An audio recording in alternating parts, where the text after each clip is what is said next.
I thank all of you for being here, and those online, appreciate you all. And then we have a number of guests back here, and I think we'll have some introductions toward the end of our program with some of the folks back behind us. But just know that this is being recorded, and we also probably have media here as well. I'm not sure who can get this, but they have someone here.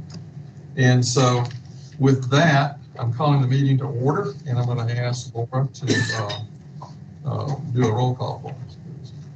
Thank you, President Gilmore. Laura Shue, General Counsel for the Department of Health. I'm going to call the roll for the Board of Health meeting on July 25th, 2024. President Dr. Philip Gilmore. Here. President-elect Dr. Maren Flamick. Here. Secretary of Health Renee Mallory. Here. Lloyd Bailey. Here. Dr. Robert Bonner. Here. Melly Bridewell. Melly Bridewell. Dr. Eddie Bryant. Here. Chris Cathy. Lane Kreider. Here. Lane Kreider. You may be on mute. He's waving.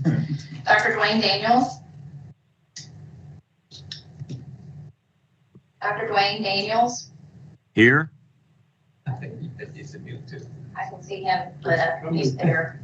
I hope everyone can hear me. Dr. Brad Ernie. Here. Vanessa Falwell. Vanessa Falwell. Dr. Justin Franks. Here. Dr. Anthony Coy. Here. Dr. David Kiesling. Dr. David Kiesling. Dr. Ballin Nair. Dr. Ballin Nair. Donald Ragland. Here. Dr. Mike Riddell. Here. Jim Terry. Here. See him waiting. Dr. Blake Torres. Here. Clay Williski. Here. Dr. James Deany. Here. We also have Dr. Kay Chandler serving as our Surgeon General that gives advice to the Board of Health. Here. And Dr. Jennifer Dillahay, the Director of the Department of Health, who also serves as the Secretary to the Board of Health. Here. Thank you. The roll is called. All right. The minutes were sent to you. The minutes were sent to you, and so we'll need to have a motion for that. If you I move for approval. a motion, is there a second? Second. All right. Mr. Wright. So as we do this, I'm going to ask those online to keep your phones or computer muted until you vote or whatever, or if you want to, if you agree that we're approving, I'll just say it'll be approved unless you voice a negative vote or you abstain for some reason. Okay, how's that? That way we can't keep some confusion down. So all those in favor say aye. Aye. Any opposed? Any abstaining? Hearing none, those are approved. Any old business from anyone? Hearing none, we'll go to new business and massage therapy technician advisory committee appointments. Kelly Kersey. Go ahead. Good morning. Thank you so much for your time. We need approval for our 7-member massage therapy technical advisory committee. Their terms expire on September 30, 2024. All 7 terms do. We recommended that 5 of the members that reapplied to reappoint them. However, since then, one of them has withdrawn her name, which is Leanne Werner from District 2. We'll be starting the process to fill that in the next couple of months. But the other 6, we are moving forward to have them appointed for the committee. Krista Moore out of District 1, Malcolm Keener out of District 2, Lynn Fleming out of District 3, Kirby Ellis out of District 3 as well. District 4, Wendy Scott and Christy Struther. The two new appointees would be Malcolm Keener and Kirby Ellis. So hearing that, do we have a motion to approve those? Those two approve. How about a second? We got a second, okay, between the two. All right. All in favor, say aye. Aye. Any opposed? All right, thank you, guys. Thank you.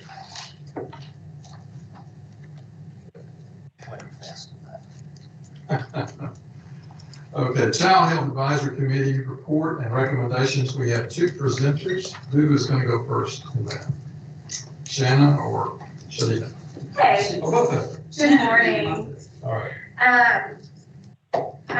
I am the Department of Health representative on the chat committee, and we have brought our current chair that is outgoing and our new chair, David Rent, Jennifer Wessel, and then we also have our ADE representative.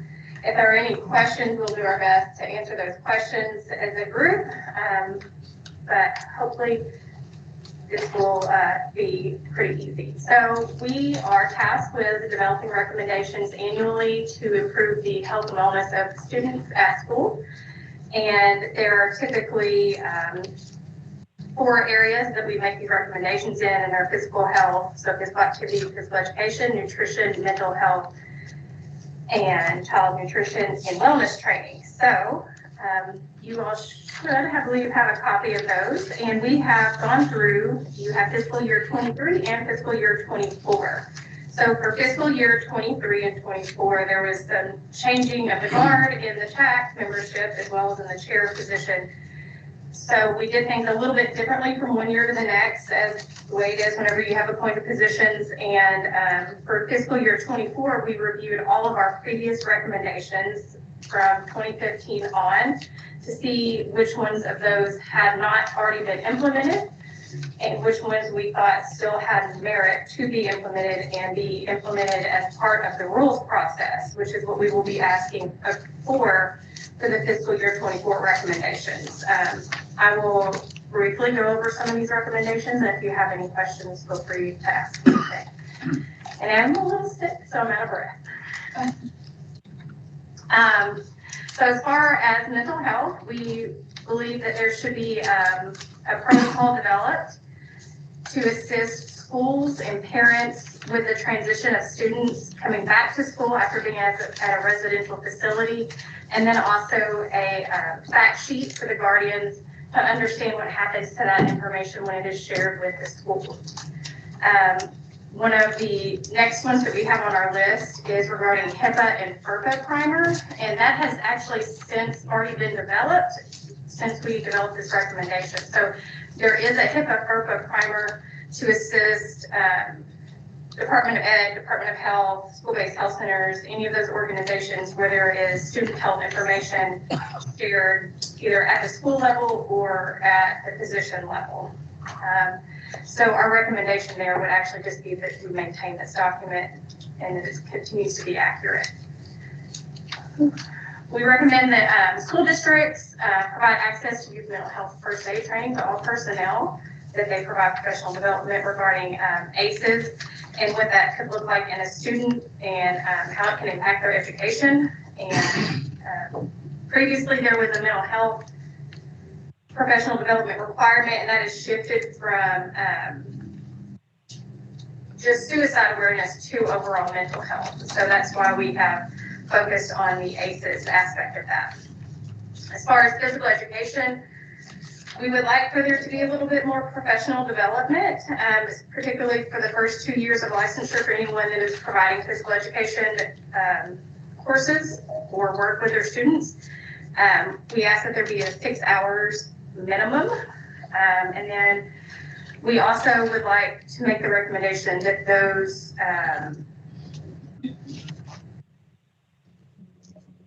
that they are teaching a solid foundation of the core content of the standards and make sure that it is standards and curriculum based. We would like there to be a mentor position for the new physical education teachers to help them create their lessons plans to make sure that they're engaging and that they meet regularly with our mentee. We would also like for there to be a direct path to the physical education endorsement after your first year of school. So currently, you do not have to be licensed to teach physical education at the earlier grade levels. And we would like to make sure that those teachers that are providing physical education classes in the K through 5 or 6, that they actually have their physical education endorsement. Moving on to the next set for fiscal year 24 recommendations, we would like to make sure that there is appropriate professional development around physical education taught in the core content classrooms regarding nutrition education as well. And for wellness training, we want to make sure that there's at least one representative from each school building at wellness training provided each year by the state. The school health services provides that training regularly, so that's not an excessive ask, and it's something we are already providing.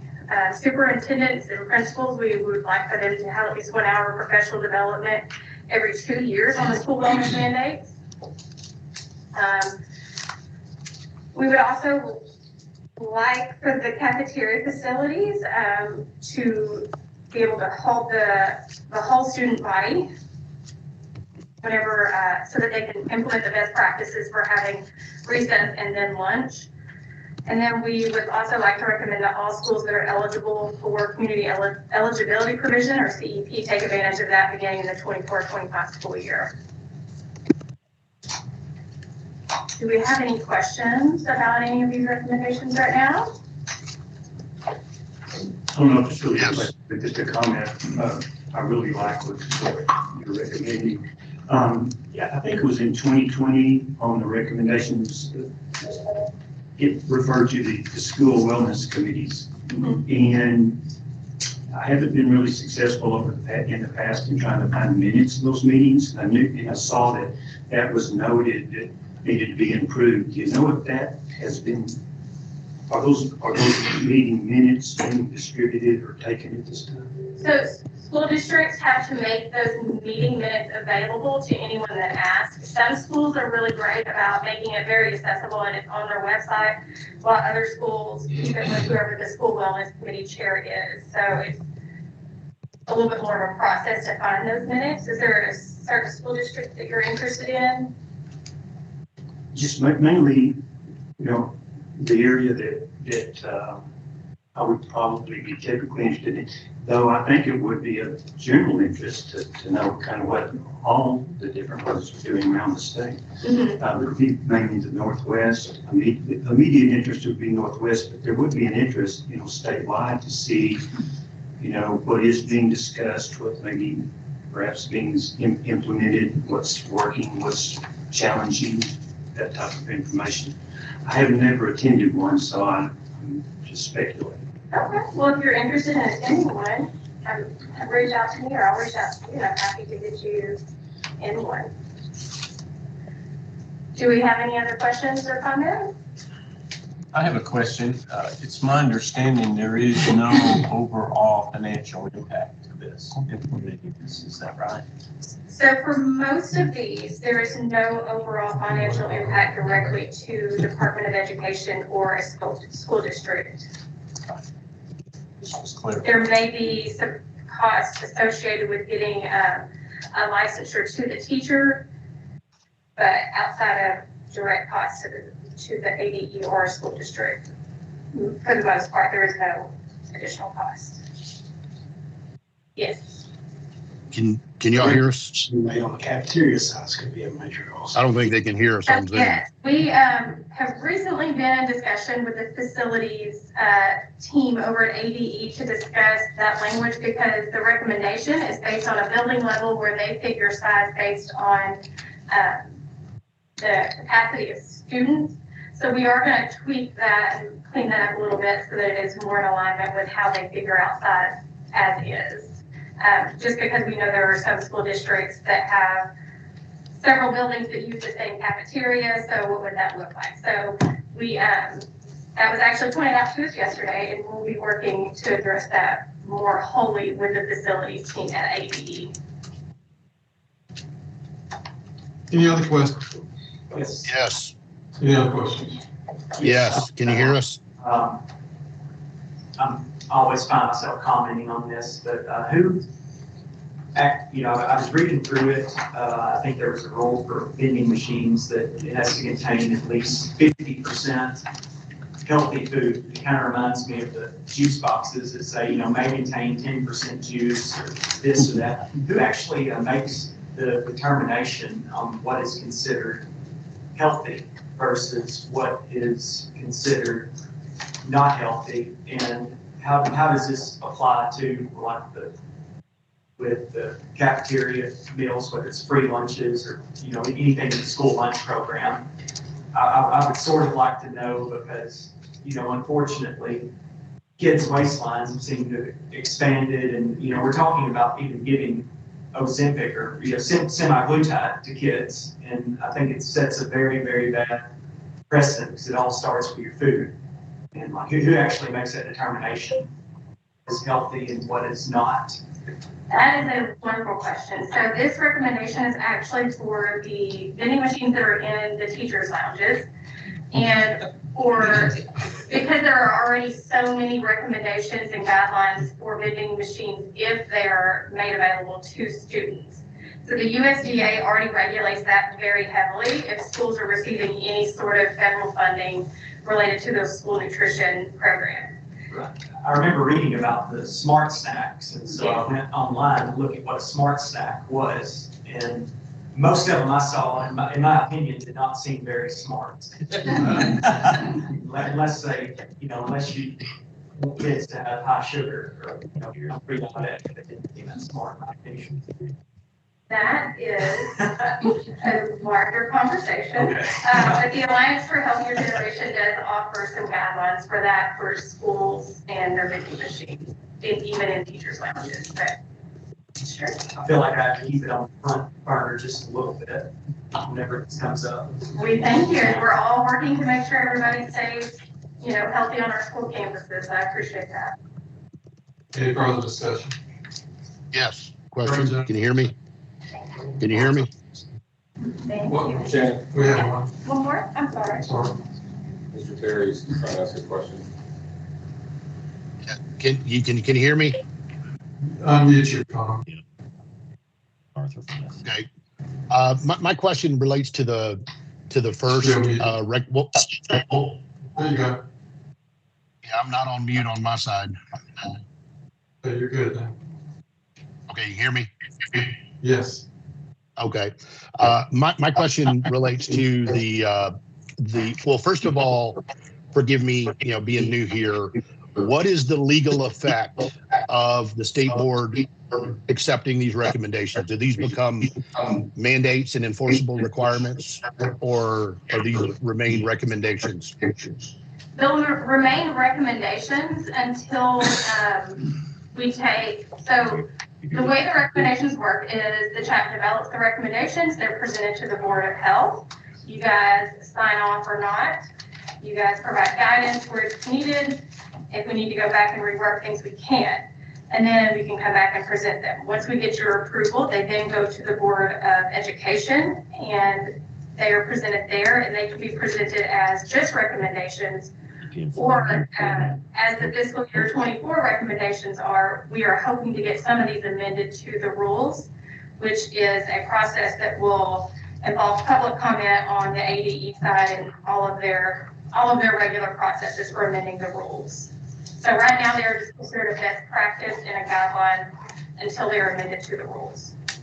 Okay, and then the ADE will amend them to the rules. We're just informing the ADE's decision with our acceptance of these recommendations? Yes, that is very concise. Yes. Okay. So my question relates to the first recommendation with the UCLA transitioning protocols, and then the subsequent HIPAA legal analysis and the consent document to parents. There's 2 or 3 other recommendations throughout this document with regards to adverse childhood experiences. And my question is, that all three of the, or all multiple of these seem to be heading towards sort of involving schools and teachers to delve deeper into the mental health, behaving like mental health professionals in both a diagnosis capacity as well as a therapeutic capacity with very limited 6-hour continuing education. And so my question is what are the implications of doing that? What are the implications of having, teachers, rather than teachers identify that there is a problem, that a student is struggling, and then referring that student to someone who can understand why and what the basis is and what the treatment is, versus encouraging effectively teachers to assume the burden of both diagnosing and engaging in certain therapeutic behavior. Because, for instance, like with the recommendation that because effectively what we're setting up is we're going to encourage hospitals who aren't requesting parental consent to request it for the therapeutic side, and then who are the parents giving that consent to within the school system? Is there a license? There's just, it seems to me like we're very much encouraging a lot of people to kind of armchair therapy here based on 6 hours of continuing education, and I'm curious as if there's been any studies or examination or thought given to kind of the negative implications of implementing that at the mass policy at a scale level. So I'm going to start to answer that question while Jerry makes her way up here. But I will say these items were developed with the assistance of the state mental health team, and they are more to be able to support teachers in their identification and de-escalation of situations. But because Jerry is the school health director at ADE, if she has things she would like to add to that explanation, I'm going to let her take over for that. So I don't think that Jerry Clark, Department of Ed, School Health Services Director, I don't think the intent, I think the intent is really to take the burden off of teachers. What we're seeing is students transitioning from residential facilities back into the school, and there's very little communication. Typically, those students that are coming back into the school setting from a residential setting, there are things that need to be put in place at the school in order for that school to facilitate aftercare appropriately for that student, to get them reacclimated, to make sure that they're informed on medication changes, therapeutic requirements. Most school districts do have school-based mental health services that are accessible to their students. So the idea with the transition is to facilitate making sure the school is able to step in and facilitate that student getting those aftercare recommendations from the facility in place, making sure the school nurse is involved with the med checks, make sure everything is in place so that student can come back in and have the support that they need as they're transitioning back in. That's kind of the thought process behind that. Yeah, and that makes a lot of sense. My question though is there's no legal prohibition right now on the hospital communicating with the parents and saying, hey, we need to do this, and communicating with the school mental health professional of creating that kind of triangle. I guess my question is what is the need to kind of do this in a very broad, blunt, everywhere, everybody, it's like at a mass scale? What's the motivation for that? I see what you're saying. I think what we're seeing is the limited as possible information being shared, which typically only includes the grades and academic information being shared with the school district when the student is transitioning back into the school setting. So I think this is just a way to share information with school districts that there are not necessarily prohibitions on sharing that information, especially when it comes to the school district being afforded an opportunity to step in and facilitate the aftercare process. Which also points to the HIPAA primer that was developed by the Department of Ed, which is based on the federal joint guidance between DHHS and U.S. Department of Ed. So we've developed something very similar here for our state, which strings in state public policy into that primer, so that there's like an all-encompassing guidance, I think, for school nurses and mental health services for students. Hopefully that answers your question. Yeah, so, Mr. Chair, are we going to be voting on these in mass or like all at one time or individually? My thought was we do it all at once, all of it. Would you rather do it differently?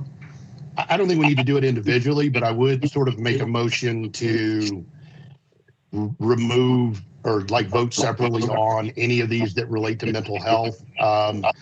My concerns are that the sort of broad and undefined nature, there's a lot of assumptions in this. For instance, I kind of view we have the policy of broad, then you have the HIPAA legal analysis to tell hospitals you're not getting in trouble if you do this, and then they're going to put a one-page document in front of parents who will kind of view this as, well, of course I'm supposed to do this, and it's not really clear on the other end who's going to be available, who's going to have access to the information, how it's going to be used, what their qualifications are. There's a lot of assumptions, and so I would be more comfortable pulling out the mental health related measures and then voting in mass on everything else. But if we want to go in block, I'm okay with that too, but that would be my recommendation or my motion. Would you like the chat committee, if you pull those out, would you like us to readdress that and provide clarifications in those mental health aspect pieces, or? Yeah, I guess my general concern is this is very broad language, everybody all the time. It's a very sort of delicate area. And I feel like there's a lot of implications on the teacher side, on the parent side, and on the student side for policies that encourage en masse individuals, because this doesn't make a distinction between a school with someone who is a licensed professional in this area and a school that doesn't have that personnel but has someone who is signed up for this training. There's no sort of qualifications or distinction in this thing. We're encouraging everyone all the time to do this, and that feels very broad, and I have sort of concerns about the implications of the broadness of that. Okay, let me ask this question. You made that as a motion. Let's make the motion very specific.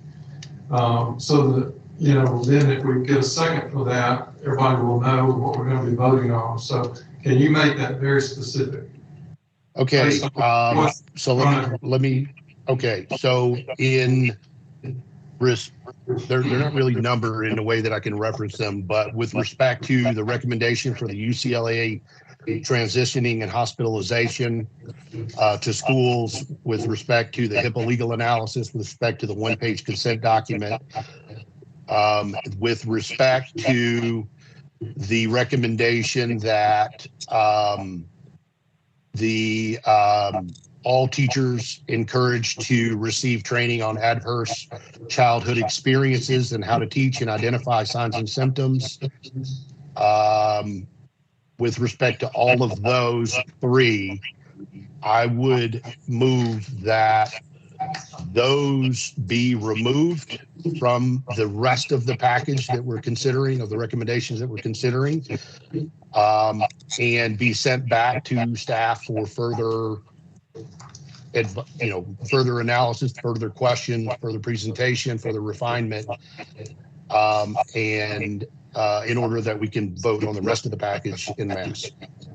So if I get this correct, you're asking that we remove the mental health recommendations to be restudied. Correct.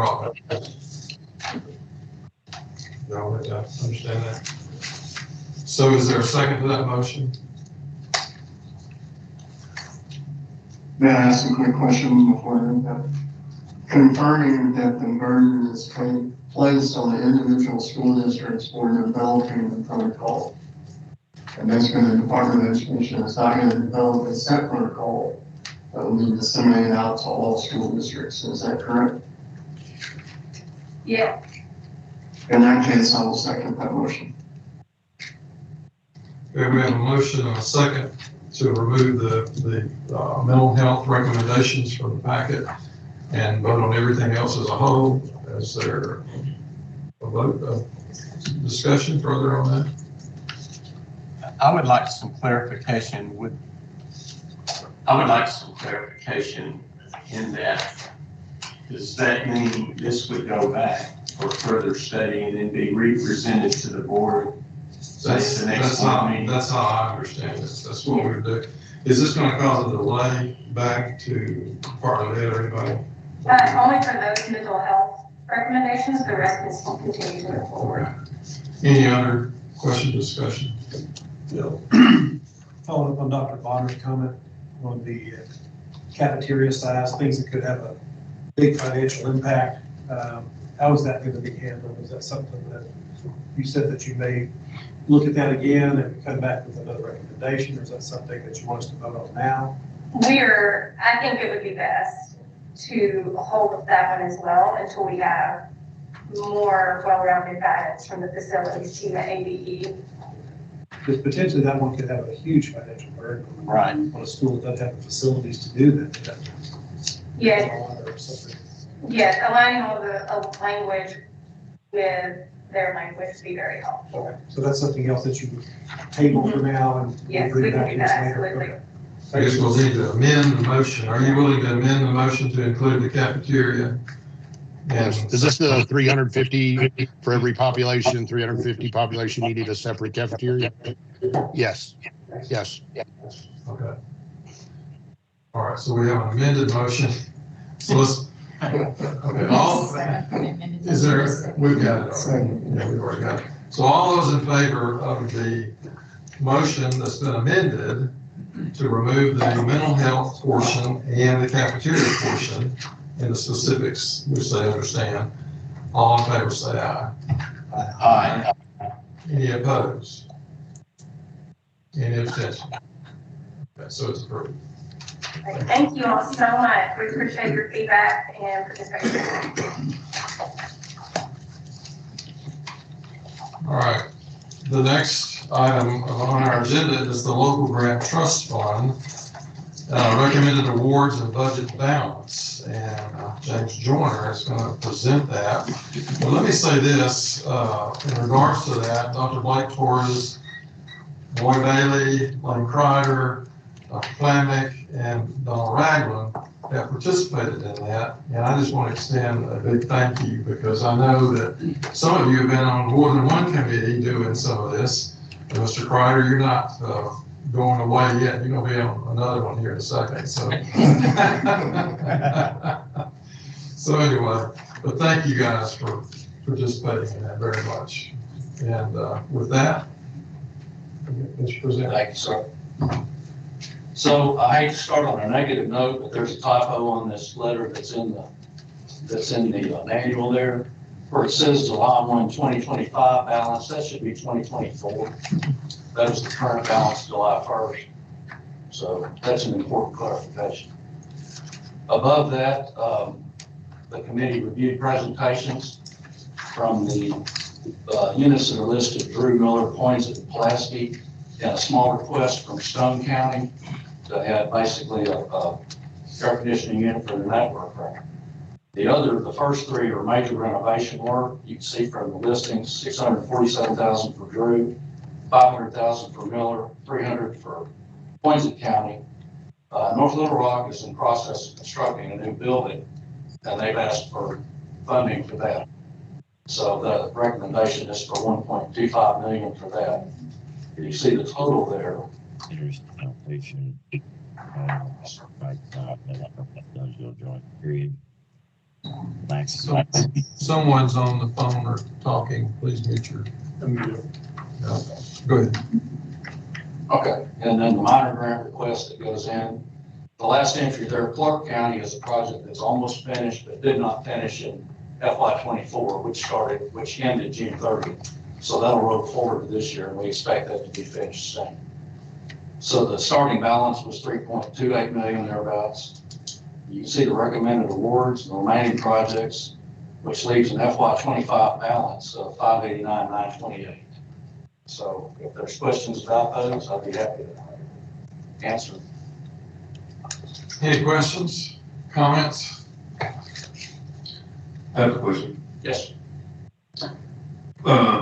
Would it be possible to get a list of, say, past projects over the 5 or 10 years and the future projects over the next 5 to 10 years to give us some sort of feel for what you've done and where we're going?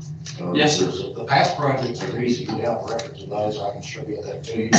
And anybody else that would like to have it, we'll be happy to get that information to you.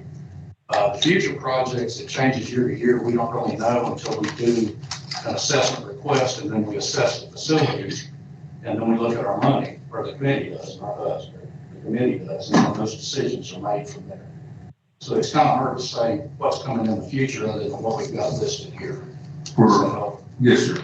For the other board members, just for your education, as somebody who has worked out in the field quite a bit, like I have, this is incredible. The building in Pine Bluff was so sorely needed. The building project in Pocahontas was flooded across the Black River. The attended the opening of the clinic and new health unit in Pine Bluff it's incredible what the work that's being done. So I'm looking forward to continued improvements. Thank you very much. Yes, thank you. Any other comments, questions? Have a motion for someone? Someone For approval. I'll make a motion. Or second. We got it. All those in favor say aye. Aye. Aye. Okay, that's perfect. Thank you, sir. Thank you. All right, the Committee on Plumbing Examiners. There's an appeal by Michael Lynn and Brian Nichols, our attorney.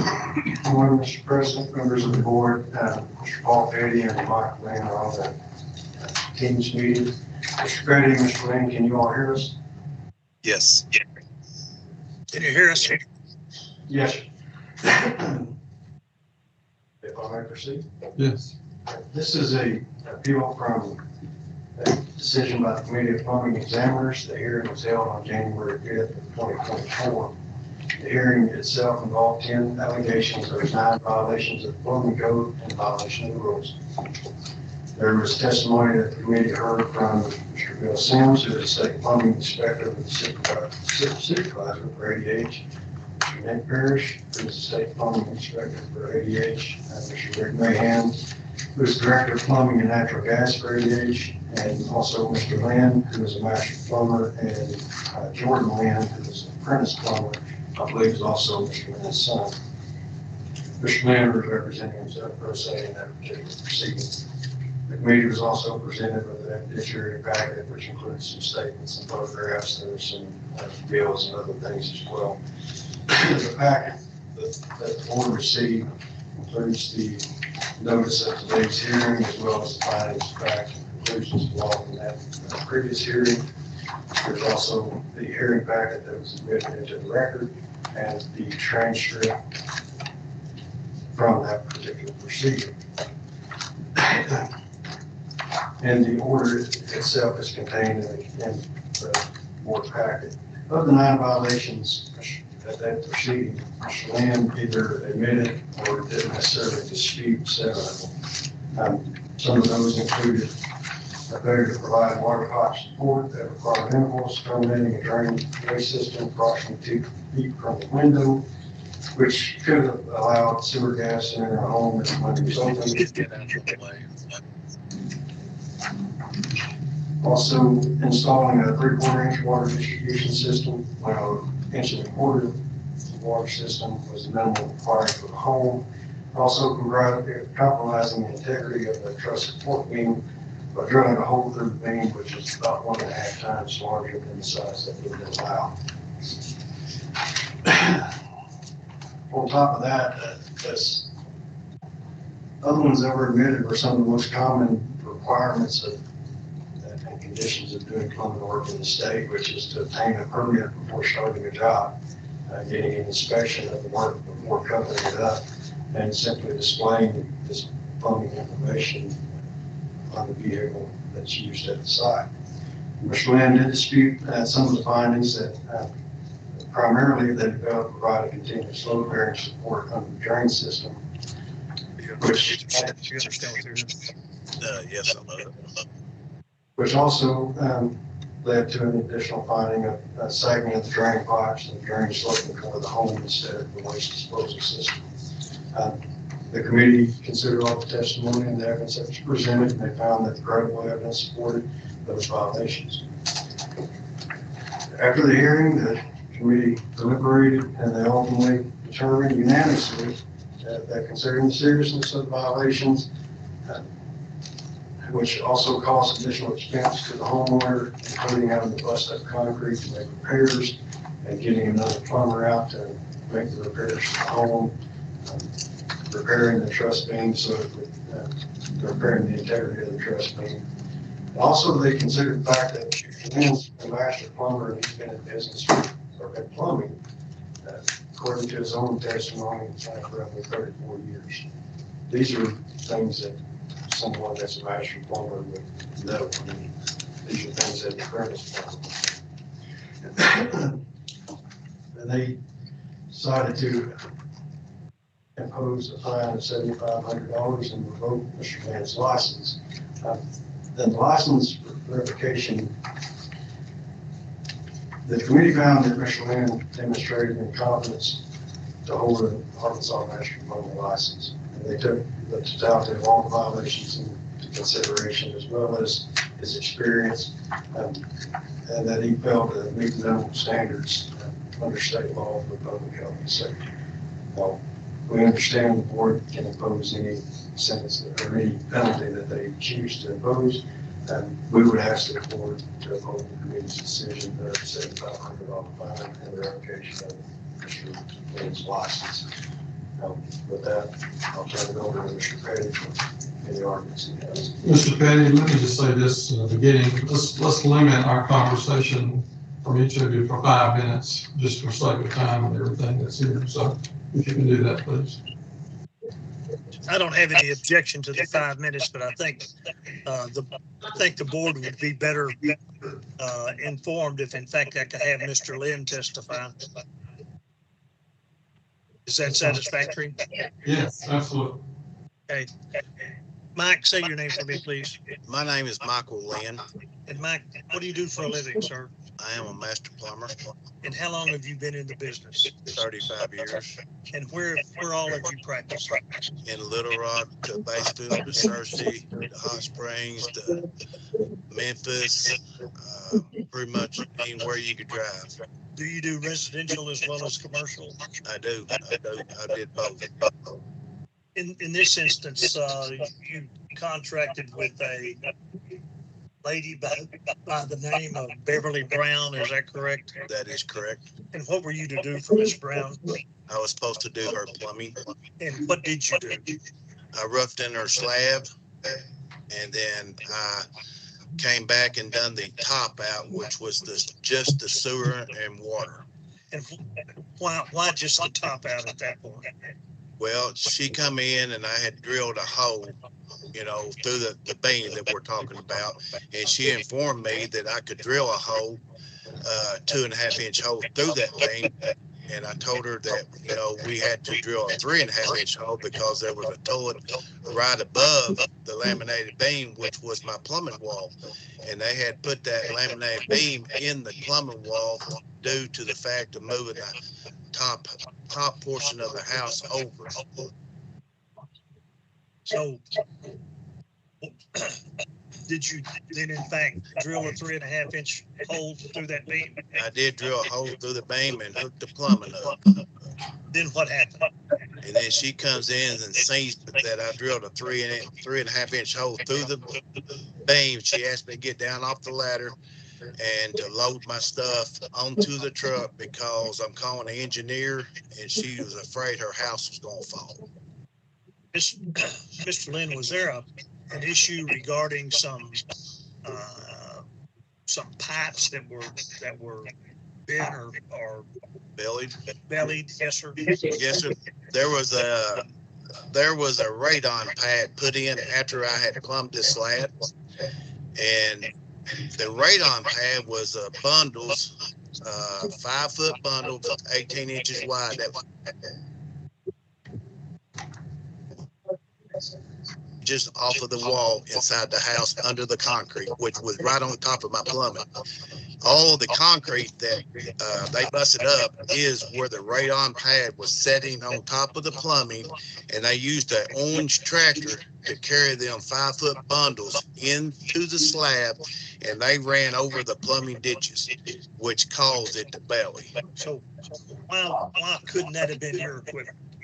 Well, my equipment is a trackhoe, and when we dig a ditch, we can cross a ditch without bellying, touching the pipe or anything, because that's what they're made for. And I told her to keep the little tractor out there because it's on a roller. It has a tire. Well, the tire rolls across the ditch, and it will actually sink down in the ditch and belly the pipe, which what has occurred.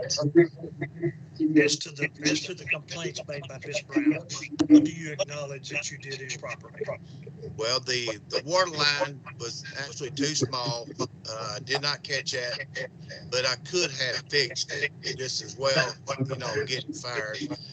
I did drill the 3.5-inch hole through the beam, and she told me I couldn't drill but nothing but a 2.5-inch hole.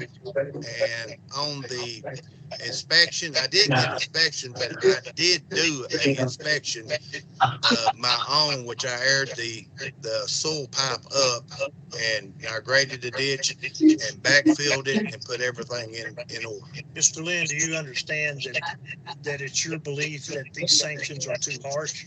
Yes, they are way too harsh. Have you ever been sanctioned before? Never. I've never been cited for nothing. No fines, no probation, no other penalties? None at all. By the board before this? No. Are you asking the committee, the board, to reduce your sanctions and your suspension? I am.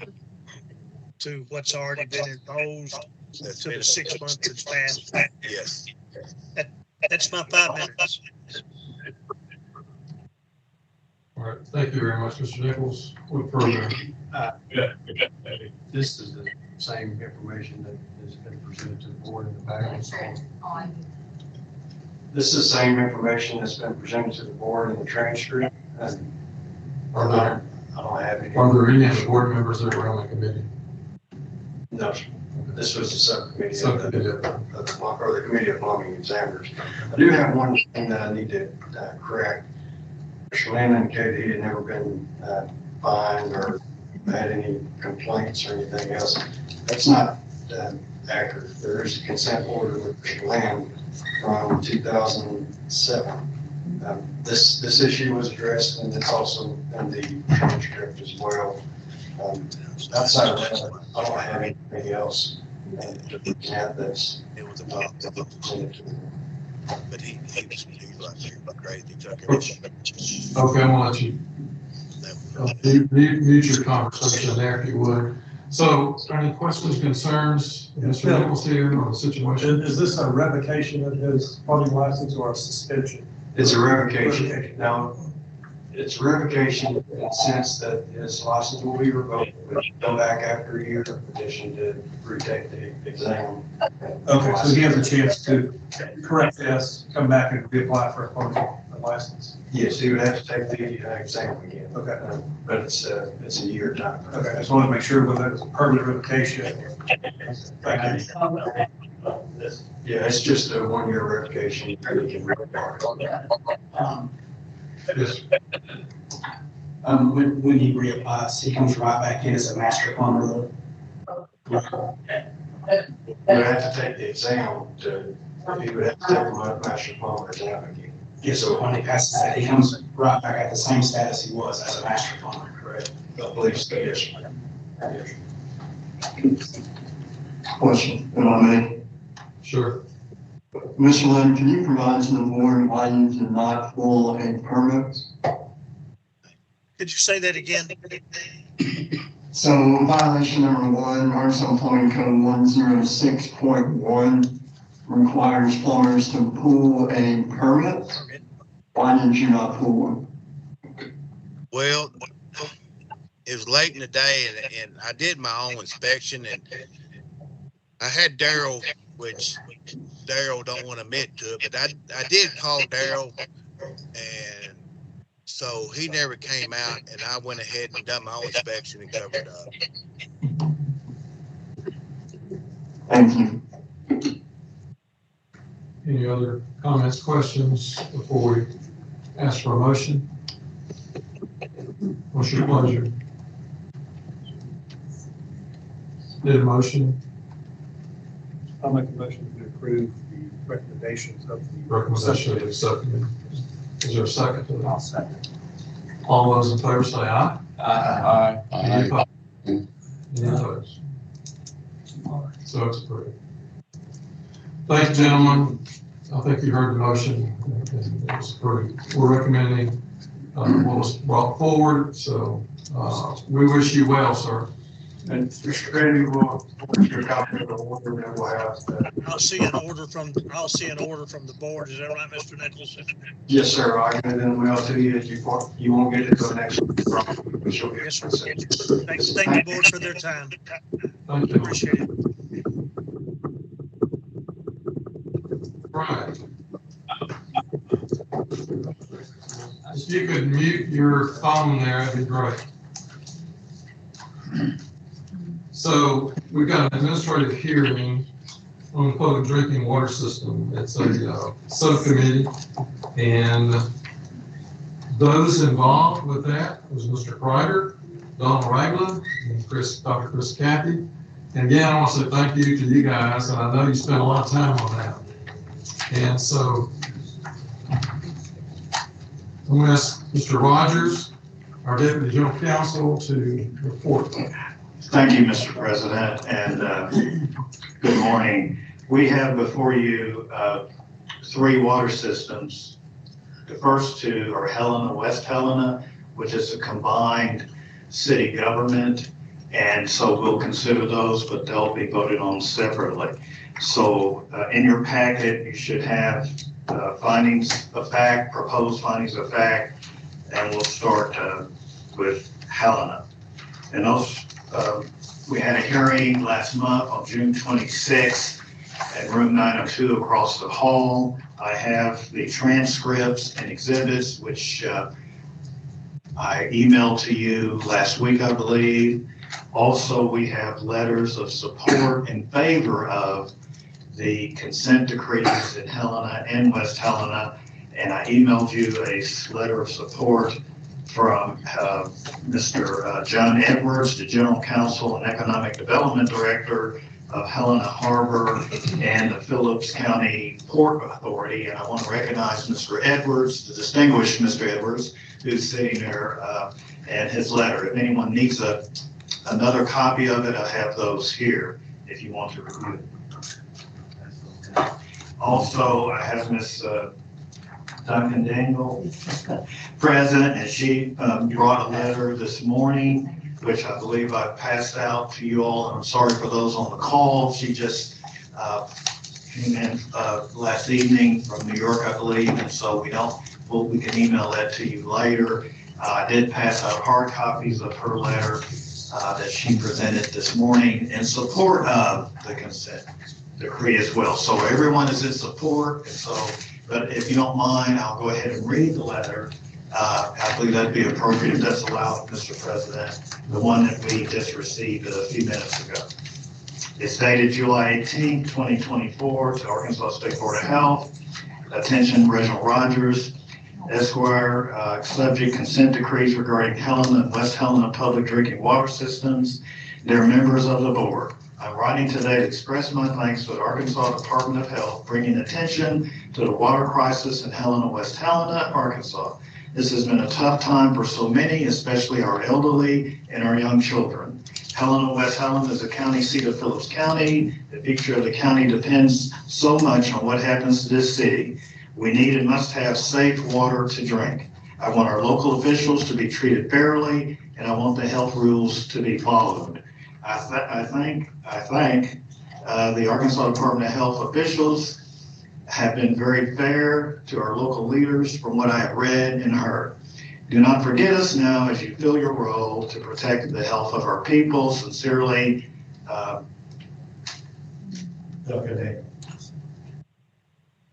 And then you have the other letter from Mr. Edwards presented to you. So for Helena, West Helena, we met on June 26th, and the chair, Mr. Lane Kreider, signed the proposed orders. In your packet, you have the unsigned order.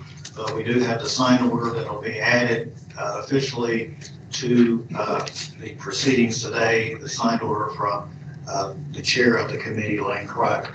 So basically, there's issues of licensed water operators and other challenges that Helena and West Helena have had. The mayor of Helena, West Helena, Mr. Chris Franklin appeared, along with the city attorney and the chief of staff, and also Mr. John Edwards, and also engineer Brent Hauser with Freeze and Nichols Engineering at the hearing on June 26th. So the consent decree was agreed to, and as you see in the packet, there are certain conditions that Helena West Helena has to meet, and those conditions are lined out, and they have 90 days to complete those conditions. And I know they have some challenges getting a licensed water operator properly tested and licensed. But everyone agrees that this is a serious matter with Helena West Helena. We have Mr. Lance Jones and his staff has done a superb job of working with Helena West Helena through these issues. They had some challenges last winter, I believe. You may have seen in the news. And I believe Mr. Dennis Sternberg is present, who's done wonderful work with Arkansas Rural Water, giving them technical assistance, along with the technical assistance provided by the Arkansas Department of Health Engineering. So, to make a long story short, the committee recommended and voted to accept the modification of penalty amounts for Helena, and that amount is $450,200, but that amount is suspended depending upon them completing the requirements. I'm sorry, there's someone online that needs to mute, or is there a question? I'm muted. Okay, thank you. I want basically the same issue as with both systems, Helena, West Helena. So we need a separate vote. All the parties agree that there are violations and that they were guilty of those, but they are working to improve those situations. So we're asking for approval of the Helena proposed order, and as well as the West Helena, if we could have votes on those. If you have questions, we have technical people here who can answer those questions. I'm just a humble attorney, so this whatever. I'm not like you doctors that know everything. So, are there any questions, concerns? Yes, sir. The penalty's been suspended if they correct in 9 days. We're making a good faith effort to correctly can't complete in 9 days, let the suspension carry on.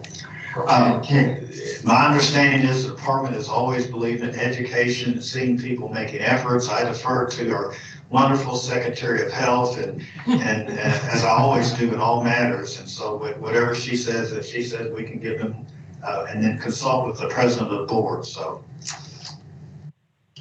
Okay, I'll speak to that, Dr. Bryant. You know, I grew up on the regulatory side, and we've always tried to be fair, and that wouldn't change in this circumstance. So.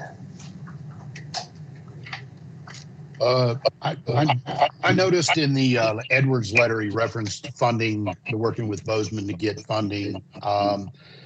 Are there other, because I mean, that's a little bit like going to buy a lotto ticket and hoping that's what we're going to use to pay for this. Are there other funding mechanisms, or do we feel like there's adequate funding in place for the localities to meet these standards? They don't allow me to deal with money because I'm an attorney. So I defer to either Mr. Edwards or Mr. Sternberg or Mr. Jones. If that's okay with the president, and Mr. Edwards, I'm sure he'll make his remarks short and succinct. If that's okay, Mr. Yes. And identify yourself. John Edwards with Helena Harbor. And for the record, we are the economic development director position and entity for Phillips County, but I do not formally speak for the city. But the mayor of Helena last December drafted me essentially to help provide funding, find ways to get funding for what is an enormous problem. I'm not a civil engineer, but I'm a former state director of USDA Rural Development. So in my career, I've dealt with these issues extensively about water systems in communities. And if I was just to throw out an educated guess of what we're looking at in Helena, West Helena today, and if you told me 60 to $80 million, I wouldn't shrug very hard. And sir, to your question, we're looking for money from what I mentioned was Senator Bozeman's office in my letter. We're looking at about $4.5 million. As that stands today, that loop is not closed. There's going to have to be money secured from ANRC, and some money has been secured, about $11 million thus far this year, a little over $11 million actually. I have recommended to the mayor that we apply for funding to the Delta Regional Authority. Phillips County and Helena, West Helena specifically, is thoroughly eligible to do that. And we also need to be looking at funding options from USDA Rural Development. These are all programs that the community is most welcome to. And as I close, if I take a moment of personal privilege, if Dr. Dwayne Daniels is still on the line and you're the one that was with the 39th Infantry Brigade in Iraq 2004, I still thank you for treating my arm. You did a great job, and I think about you a lot. So that's what I have, Mr. President. Thank you. Any other questions, comments on this? Mr. Crowder, do you have any? Mr. President, let me just check. Is Mayor Christopher Franklin of Helena, West Helena on the line, or Chief of Staff, Mr. Valley, or City Attorney, also Mr. Valley? They were invited also, but they agreed with the consent decree and the proceedings.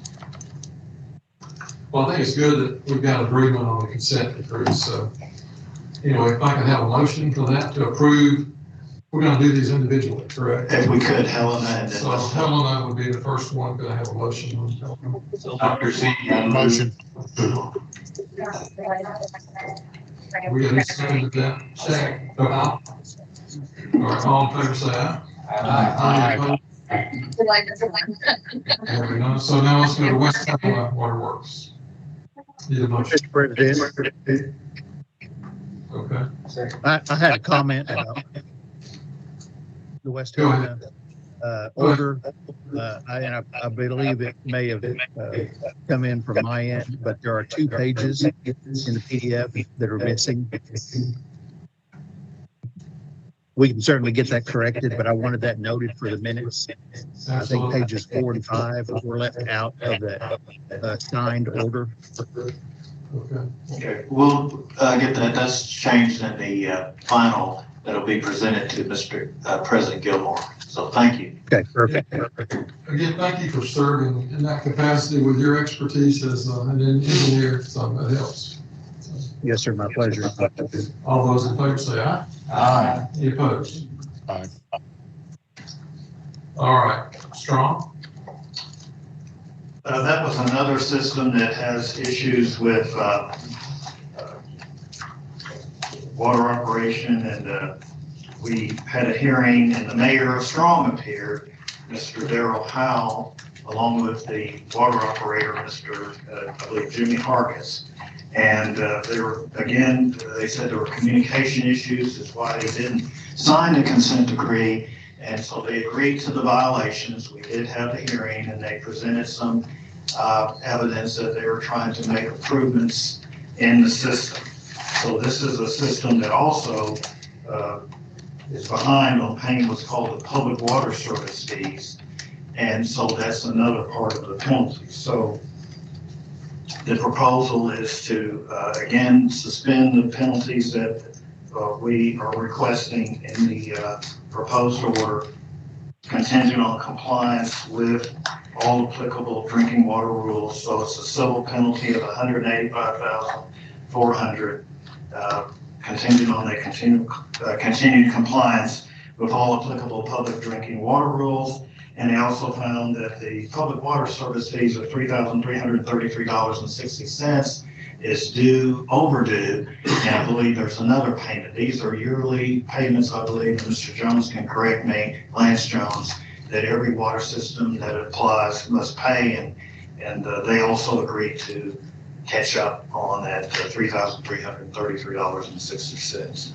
So again, we ask for approval of the recommendation of the committee. Any questions, concerns?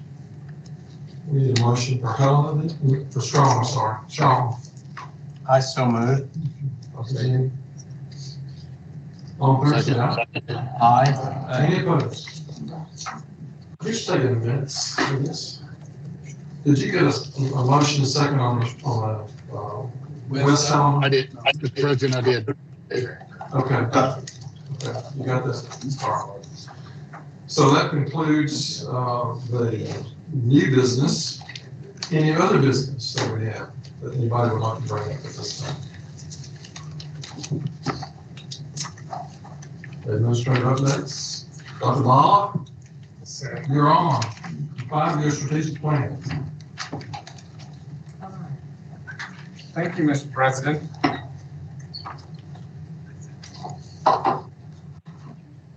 Ask Mike to advance the slides. Mike, is there a way I can advance the slide? Okay, thank you. Sure. So as Mike brings the clicker for me, I want to thank you all for your service and dedication to the Board of Health and for guiding and supporting the Department of Health's mission and vision. The Arkansas Department of Health, like any other organization, goes through a strategic planning process every 5 years. And this year was our year to bring together all our leaders, divisions, centers, branches, and sections in thinking towards our strategic plan for the next 5 years, for 2024 to 29.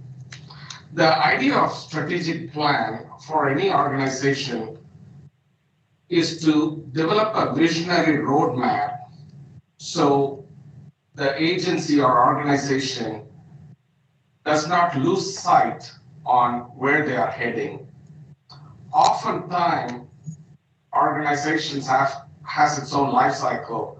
Sometimes it's like the tail wagging the dog, and oftentimes the tail in our context would be the funding, and the things happen which moves us in one direction or other. But we always want to come back to our core values, mission, and vision of the organization. Hence, we group every 5 years to look at the priorities and plan for the next 5 years strategic planning process.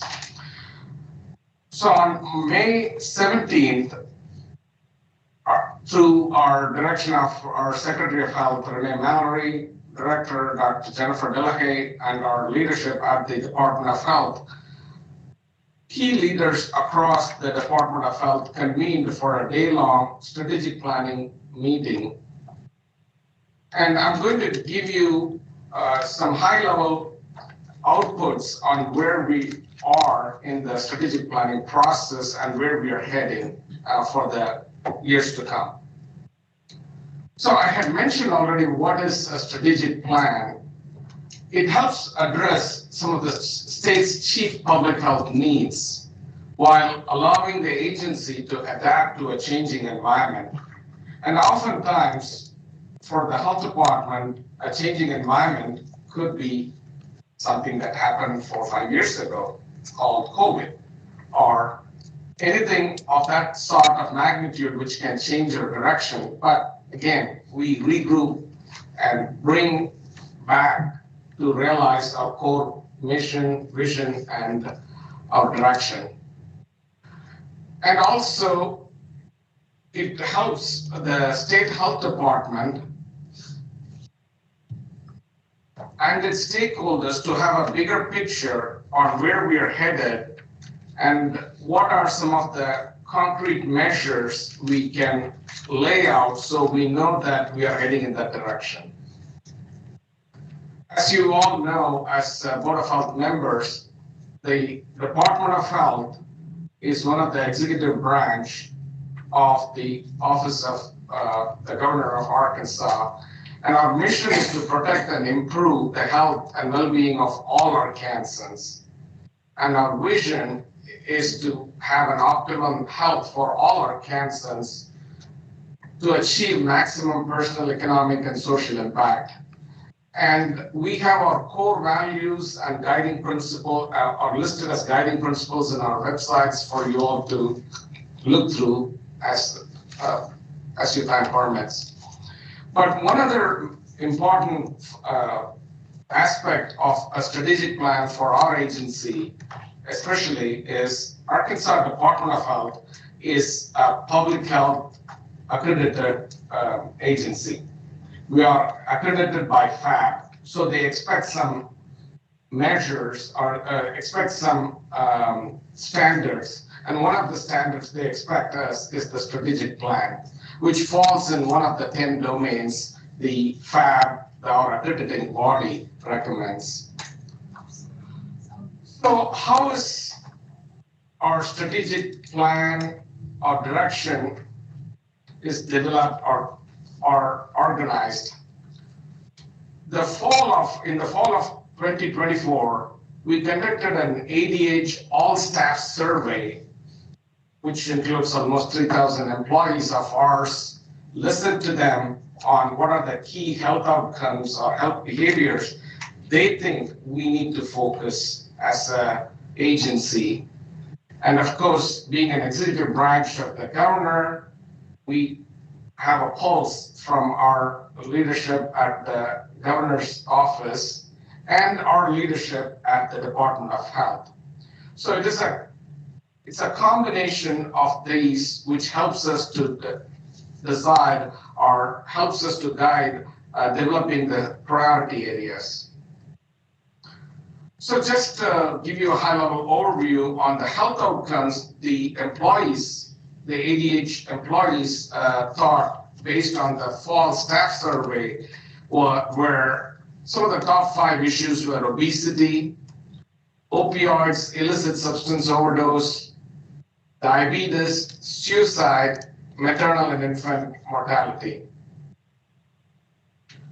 And some of the health behaviors our employees wanted to focus us to focus on were the access to healthy food, alcohol, drugs, opioids, physical activities, suicide prevention, and cancer screening and prevention.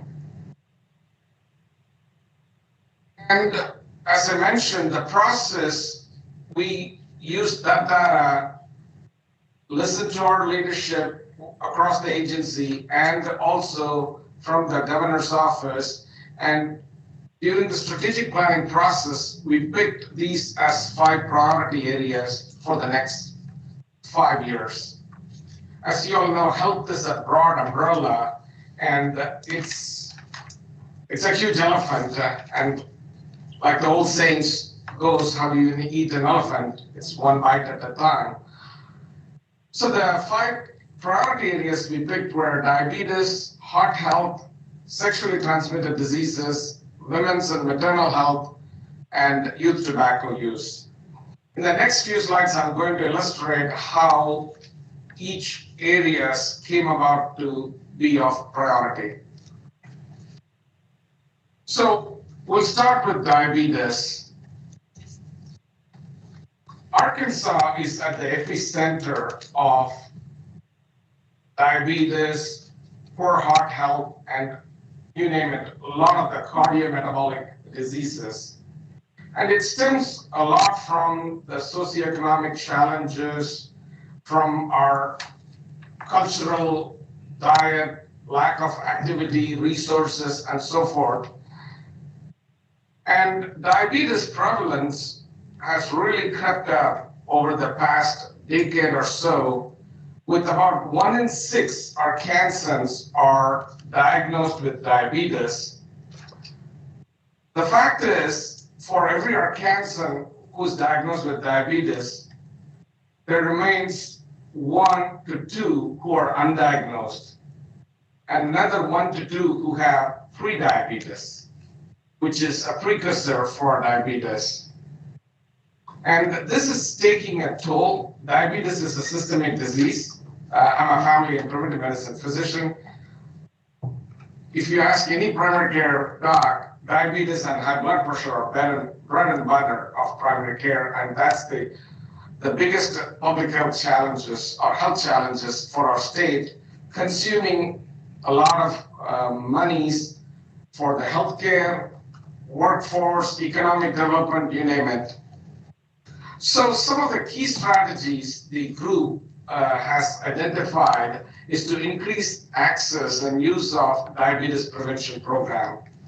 The diabetes prevention program is a CDC recognized program of identifying people with prediabetes and enrolling them in education about lifestyle modification, healthy diet, physical activity, sleep, healthy cooking, healthy grocery shopping, and the whole syllabus of it that comprises of diabetes prevention program. Also increasing referrals by the primary care providers to these DPPs by about 10% in the next next year. And we're going to partner with the Arkansas Medical Society, Arkansas Academy of Family Physicians, Arkansas Academy of Pediatricians, and so forth. And we're also going to identify geographical areas of need and focus to identify at least 15 partners in those areas and bring together resources to develop these diabetes prevention programs. I'm giving you just a high-level overview on these. Again, the strategic planning process really kicked off on May 17th. We have a draft plan at this time, and there are 5 priorities areas identified, and each priority area has a group, has a lead, has a champion, has a working group, bringing together some of the objectives, actionable strategies, and measures. So the second one is heart health. Arkansas is #1 in the nation for acute myocardial infarction or heart attack, which is again a consequence of poorly controlled high blood pressure, diabetes, whatnot. While there's some decrease in the data showing that we've made some strides moving from 1 to 2 in the nation in the last year, we still have a really high burden due to acute myocardial infarction. So, sorry, let's move fast.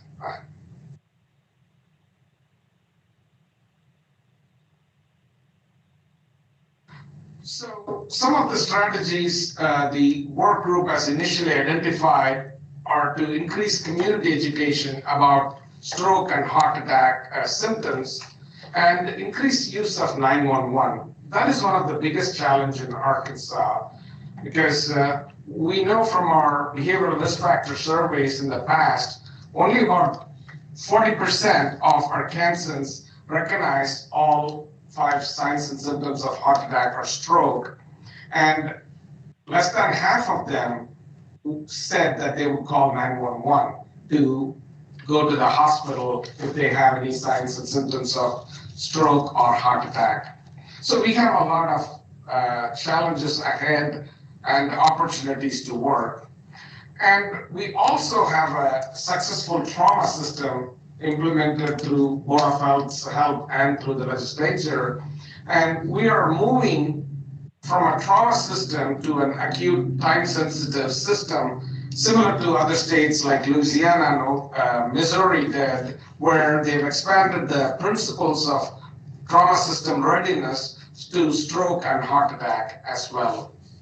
And we also want to reduce the readmissions related to stroke and heart attack, because up to 20% of people who had readmissions had primary admissions in the last 3 to 6 months for stroke and heart attack. So we have plans to work with our stroke and STEMI nurse manager at the health department by working with the hospital systems, with the discharge planners in equipping patients who are discharged with a heart attack or stroke with the resources that can help them prevent a further stroke or heart attack.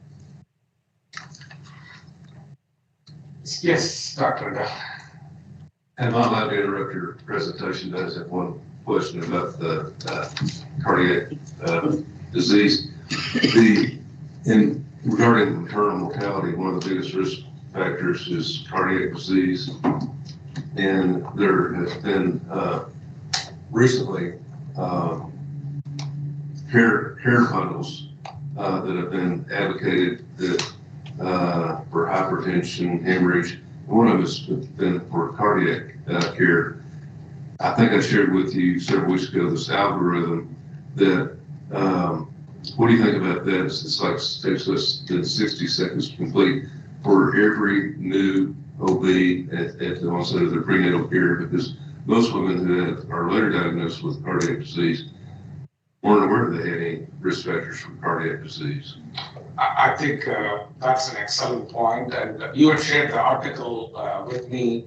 What Dr. Adel is mentioning is the American College of OB-GYNs have come up with this blueprint on how to use blood pressure, heart rate, pulse ox, and some of the key metrics to identify women during their early prenatal visits on the risk factors for cardiovascular disease and implement strategies to reduce them. And we'll be looking at it closely. I know there's a huge group led by Dr. Greenfield and our Surgeon General in addressing the maternal mortality in Arkansas, and with cardiovascular disease, again, being the leading cause of maternal mortality. So we'll be looking at those to see how we can implement that. Thank you. So moving on to sexually transmitted diseases, while, Arkansas always deals with a double whammy effect of, while we're trying to address the infectious diseases, we have the huge chronic disease burden. So we tend to address both concurrently as much as possible. With the COVID and a lot of the ramifications of due to COVID, there's been a lot of undetected, untreated chlamydia and gonorrhea in our community. And this is something which has been time and again brought to us by CDC and our partners in the STD community as a priority to be addressed. And the way we're going to address is to increase awareness about the expedited partner treatment. This has been, Arkansas is one of the states where there's low expedited partner treatment, or EPT, where as a family doc can treat someone with the partner of person with chlamydia and gonorrhea without needing an office visit to prevent spread of both chlamydia and gonorrhea. And of course, the downstream impact of these untreated are anywhere from infertility to maternal mortality and whole 9 yards. And we're also going to increase the resources and training for STD and STI both with the public and with the provider network. And again, women's health and maternal health has been brought about as one of the 5 priority areas. I don't need to say much about this area because we know that we are one of the states with the highest maternal mortality rate. And in the April meeting, you had a session with our Surgeon General and Dr. Greenfield illustrating about some of the steps the governor's office and through our leadership with the Secretary Mallory and Director Dr. Delahaye are taking in addressing the women's health and maternal health. So I'm going to just skip through these slides faster to say that it's needless to say that this needs all hands on deck approach. And some of the strategies identified internal by the health department staff are to strengthen the quality of care provided to women, as Dr. Riddell mentioned, implementing some evidence-based practices, the maternity bundles, cardiovascular bundle to address some of the leading causes, enrolling these women, increasing the number of women accessing prenatal care, and also decreasing their, identifying and decreasing the comorbid conditions like diabetes, obesity, hypertension. Again, as you could see, there's a theme coming about. It's coming in full circle, which overlaps across all the priority areas. And lastly, my mouse is not moving here.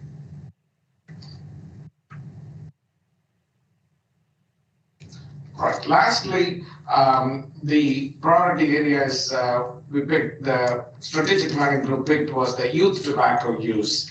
Of course, for years, tobacco, our state has dealt with tobacco prevalence. We are one of the states with the highest tobacco use.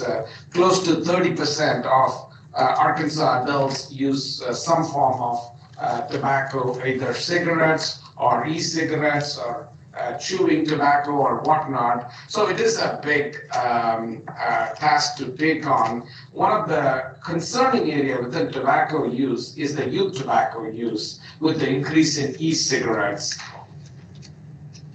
So here's the, Mike, can you move that screen down the back? I think I wanted them to see the title of that. So here's the chart showing the percent of Arkansas high school students that use e-cigarettes. It's close to 20%. 1 in 5 Arkansas high school students said that they use e-cigarettes regularly.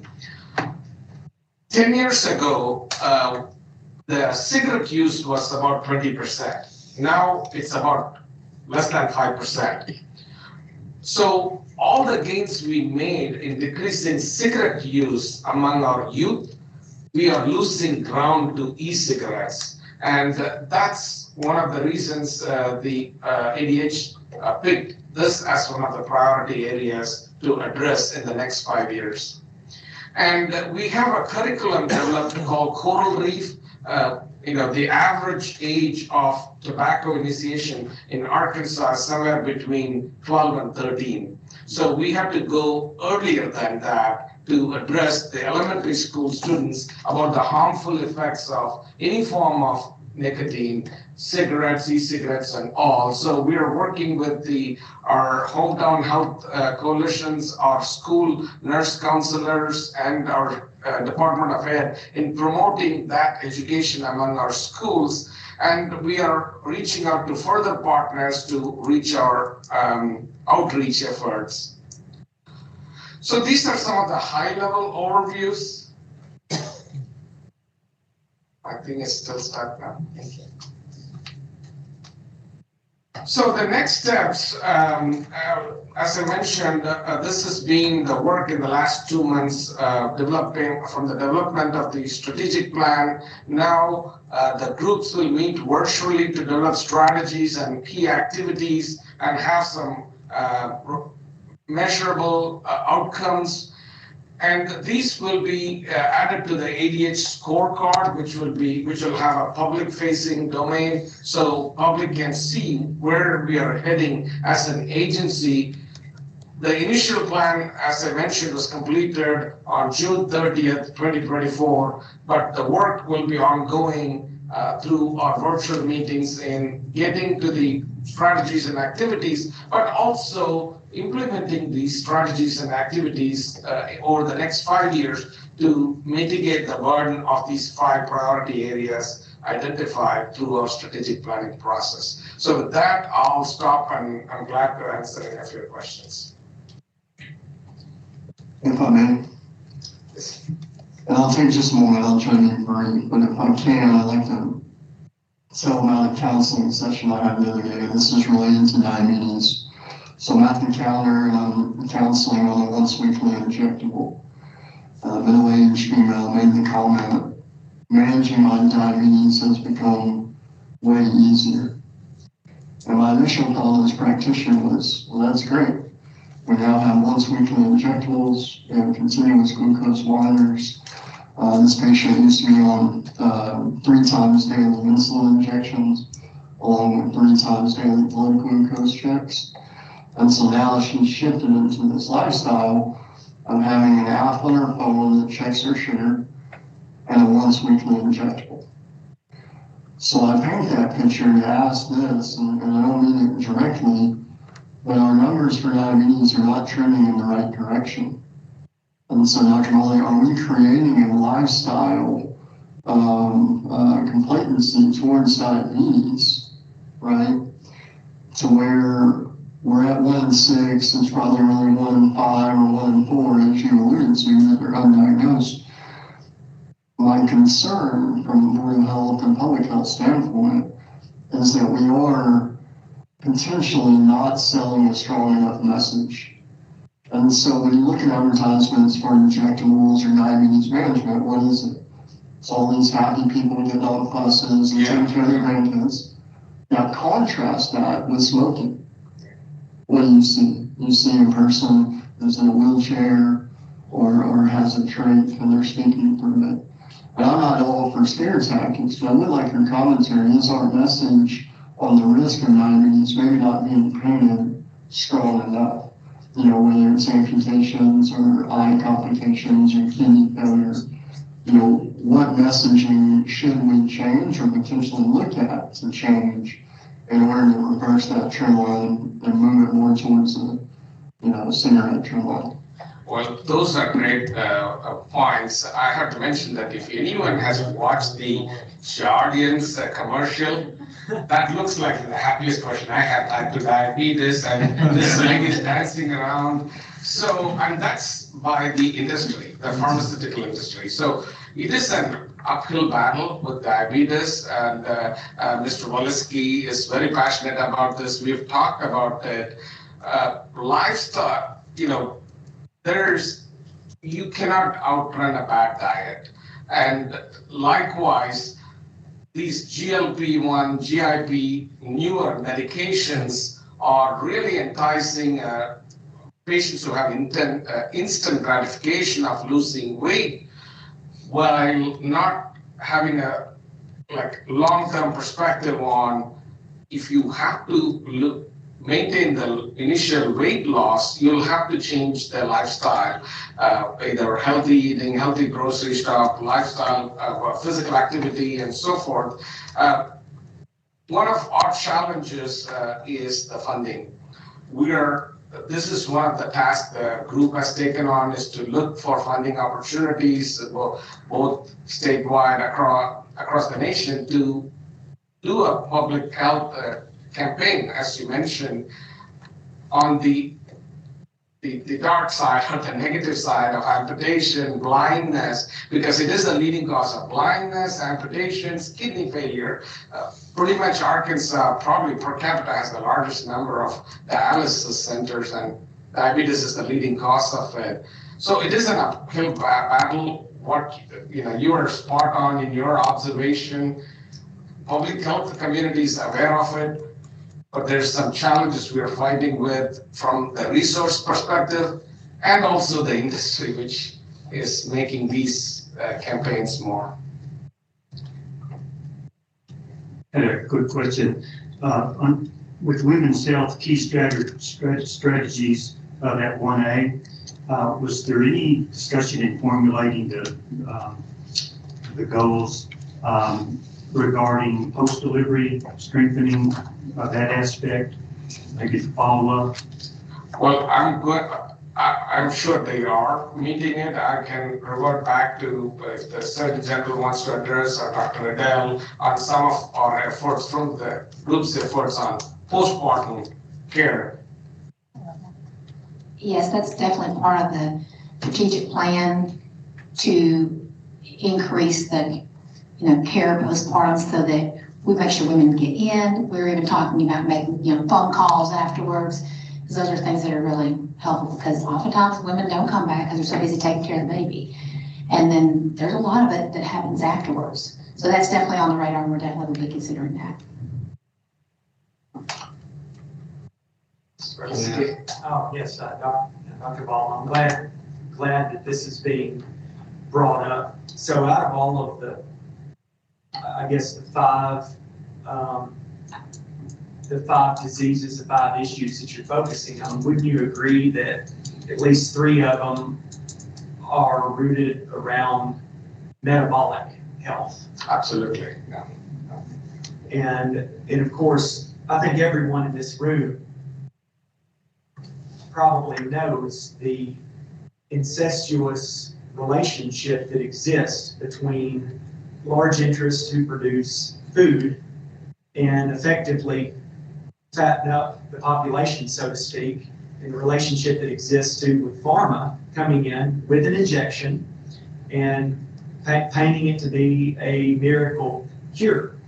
And obviously, this is not sustainable. It's going to spiral out of control cost-wise for health. And the biggest thing that concerns me, as a citizen of Arkansas and of the U.S., is going to be not the costs that we incur for war, or the costs that we incur for, social programs, anything like that. It's going to be healthcare. It's going to be medicine.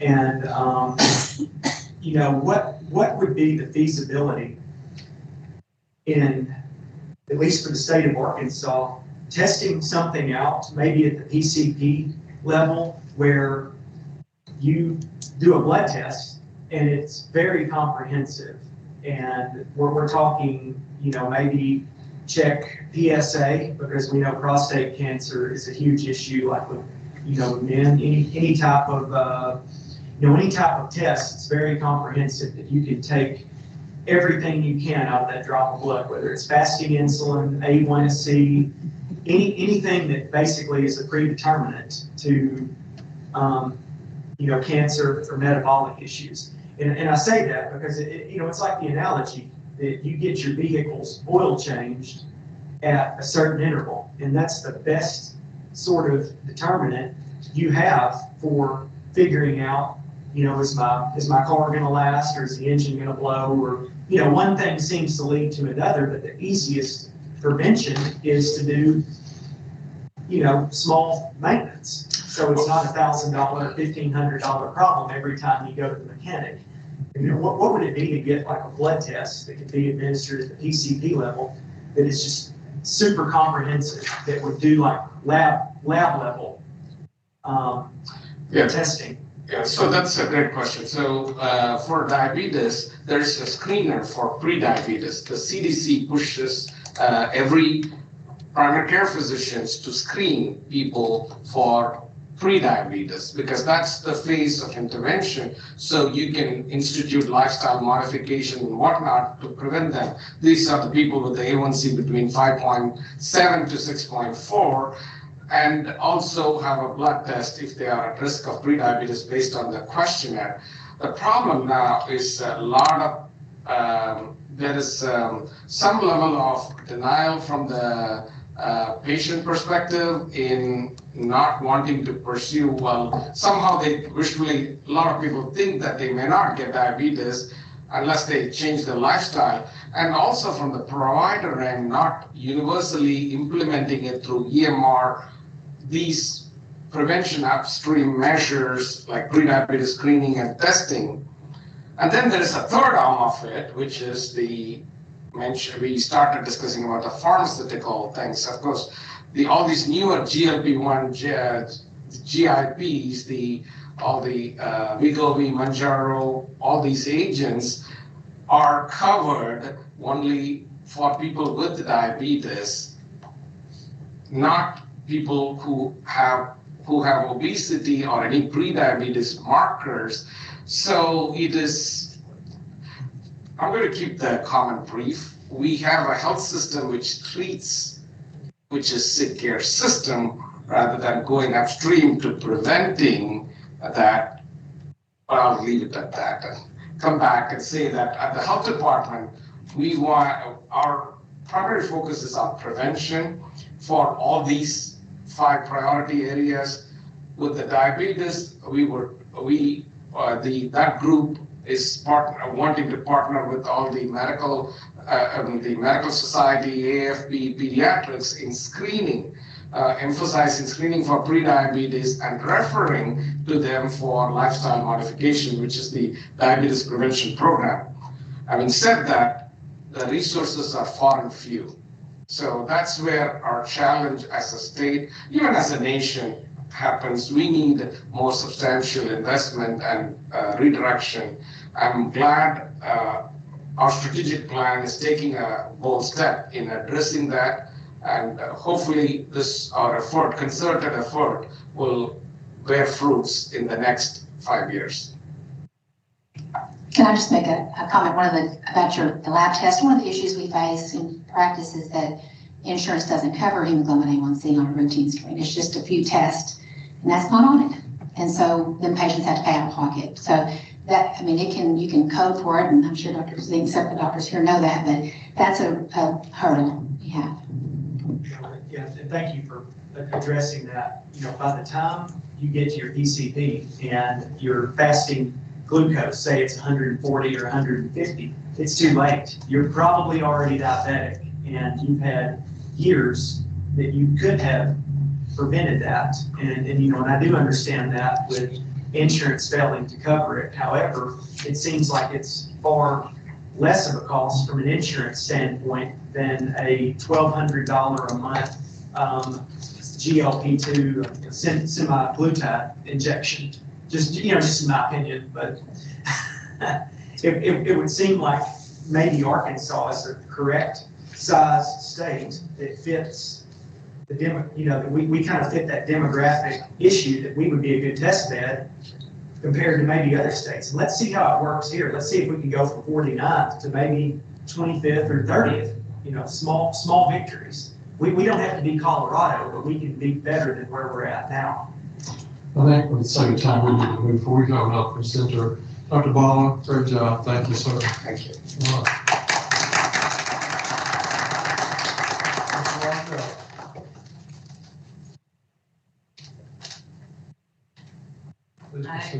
Laura Rothfeld, State Public Health Veterinarian. I was asked to come talk about, just give a brief update on highly pathogenic avian influenza that's going on. So I kind of wanted to start just from the background, just the very basics on avian or influenzas in general, and that there's over 130 avian influenzas in nature. Most of those are actually avian species.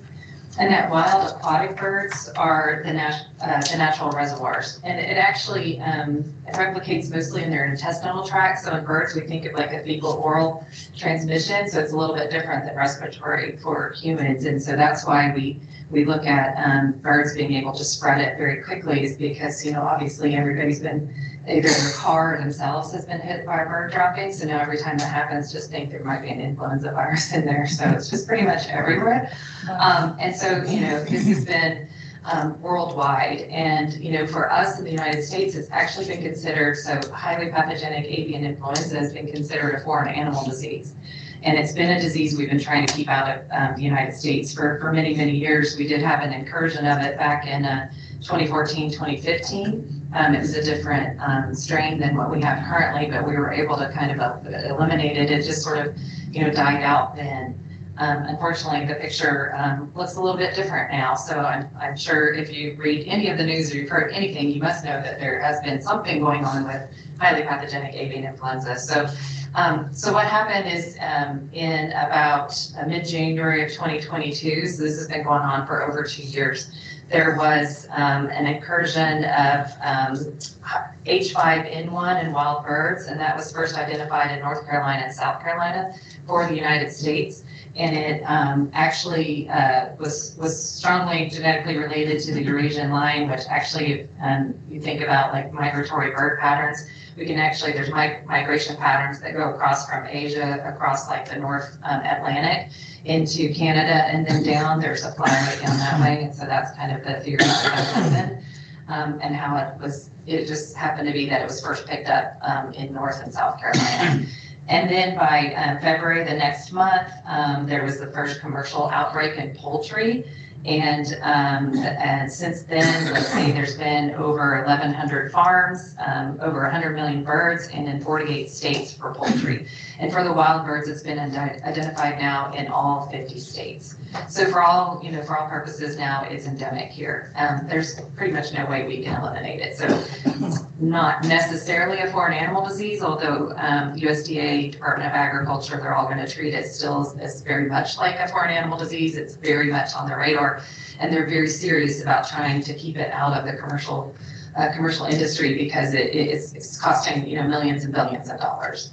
Unfortunately, so the difference between low path and high path, so low path avian influenza, the terminology stems from the fact that it just means that in poultry it doesn't cause as much of an illness, significant morbidity, mortality. Highly pathogenic is just that, it's very high. It could be nearly 100%, cause a nearly 100% mortality. So in order to stop the transmission, it ends up being 100% mortality because we have to do a colon depopulation effort to stop the transmission, at least in that location.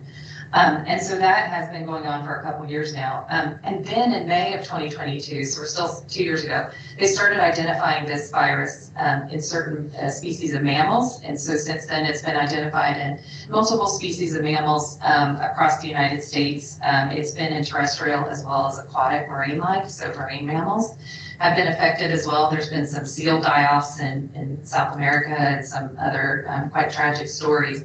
And it also causes more of a neurologic condition in some of these mammals as well. So, the virus acts a little bit differently in different species.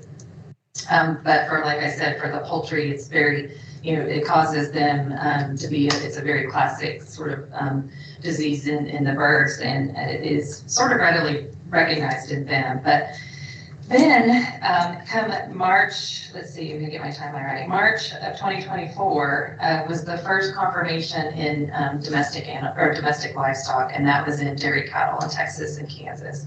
And so this has been a little bit of an interesting turn of events because finding it affecting in this cattle, they're not getting very severe symptoms, but what they are doing is decrease in milk. The color of the milk changes. It looks more thick and yellow like colostrum, which is like the first milk a cow gives. And then they'll go off feed, but they'll be sick for a week or two and then they'll sort of recover. Most of them have recovered. Some just, were probably at the end of their milking life stage and didn't. But there are no real deaths per se or severe disease.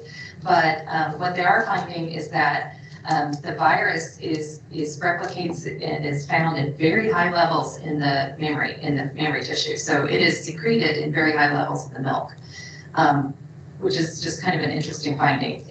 They've done nasal swabs on these cattle, and they'll find CT values, much higher than nasal swabs and much lower the PCR levels in the milk, and they can find it in the urine as well.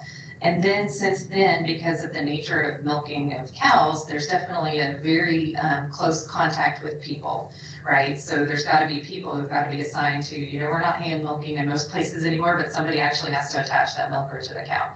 So there's very close contact with them and with milk. And if you think about this virus, it's in very large quantities in the milk, that there's a lot of virus that is splashing around in the milking parlor. I mean, there's just, there's a lot of infectious material. It's very hard to contain it.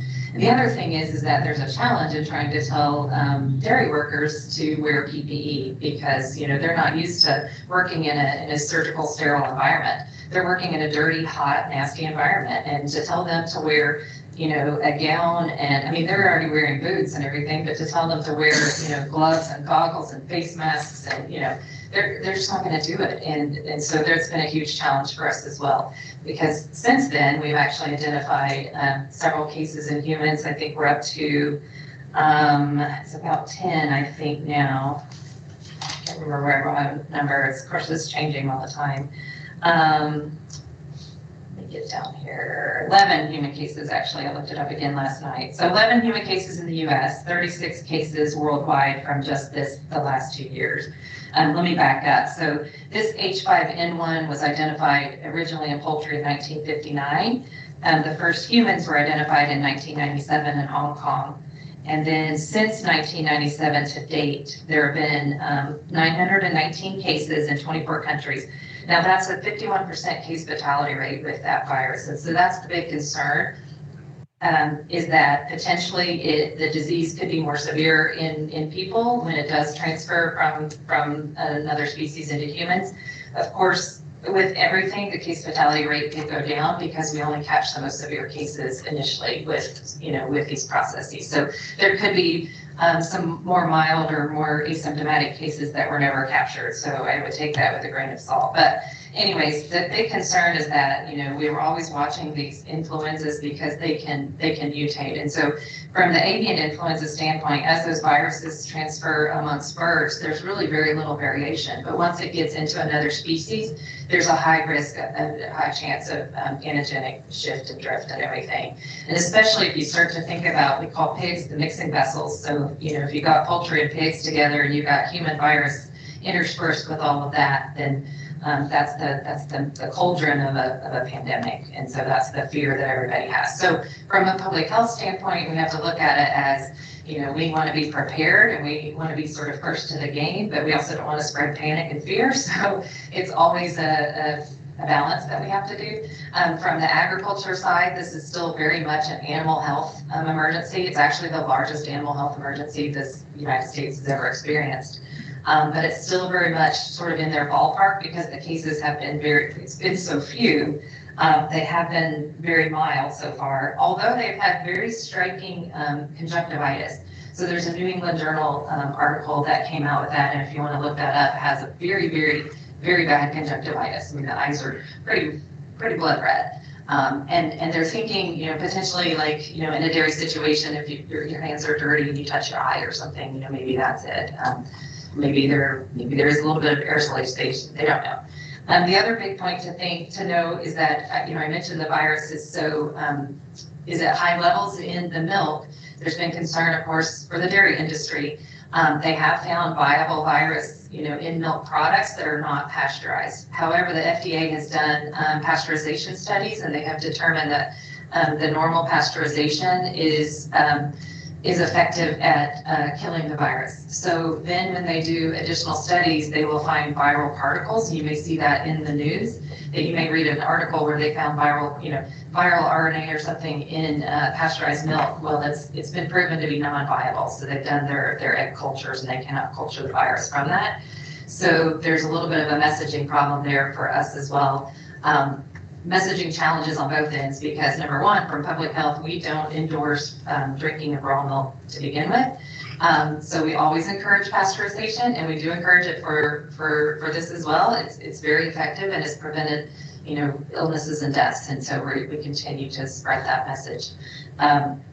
And so I think from a CDC standpoint and a public health standpoint, the risk to human health still remains low, but there is probably an increased recreational and occupational risk to certain populations. So we encourage that providers out there, if they have any, when you start to see, cases of influenza in people, just make sure that you're asking them about a history of exposure to animals as well, because even before this pandemic, there's always kind of this risk of zoonotic influenzas. There's the National Association of State Public Health Vets has a document on their website that is about 300 pages long, describing all the different zoonotic influenzas across the world. So it's definitely a big document. It's got resources, it's got links you can click on it. So, that just tells you there's a lot more to this, but right now, we are it's been shown that this H5N1 is the clade 2.3.3b, I forget what it is, 2.3.4.4b, has been the same kind of throughout this, so it hasn't shown much shift yet. So there's no concern for resistance to the oseltamivir and things like that. There's no concern for they have vaccine candidates that are in place right now that they could ramp up vaccines if they needed to, and so they feel like those vaccines would also be effective. And if you have any interest in this, of course, there's, the USDA has great maps on their website. You can look up and see where the commercial facilities have been. the wild animals, the mammals, all of that. And then the CDC has a lot of great talking points and documents as well. There's also a COCA call that they recently did. So the communication outreach calls that they do. So you can actually watch that webinar on their site for free. And they have a HON, like a health alert network they put out. And I guess let me bring it back to Arkansas. Since October of 2022, we've had 8 poultry and non-poultry. And when we say non-poultry, we mean backyard birds. Poultry is sort of reserved for the commercial industry. And so we've had 8 premises since October of 2022 to December of 2023. We've not had anything since. And we've had no dairy cattle and no mammals identified yet infected with it, and no human cases as well in Arkansas. So I will entertain questions now.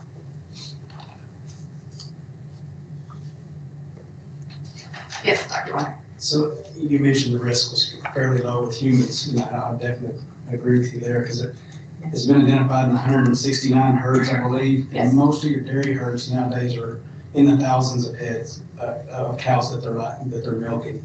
And in those states, it's been identified that that's the case as well. It's not the little bitty dairy farms anymore. And those cows are being milked twice a day. So if you only have 11 human cases, you have that many cows that have probably been exposed and had it, and you only have 11 human cases total. That's it. Yeah, if you do the calculations, it's, twice a day for, the 10,000 head operation, and however many people are having to do that work is a lot of people, I think, getting exposed. And we know they're not wearing PPE for the most part. Thank you for your question. Yes, thank you. Thanks so much.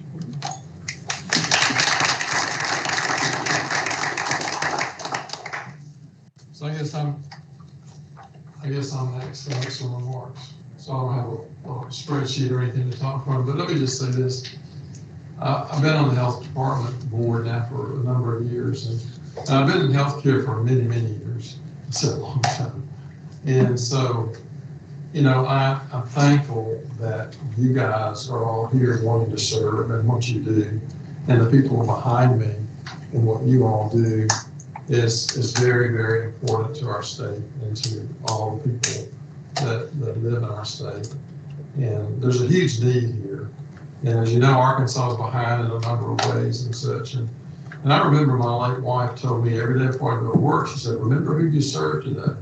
And so we all serve a great purpose in helping to protect the people in Arkansas. And we heard some cases today about water.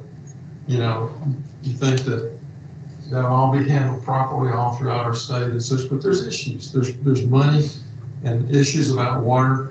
And Mr. Price shaking his head, he knows that very well. But it takes a lot for these small communities to keep up and do the things that they do.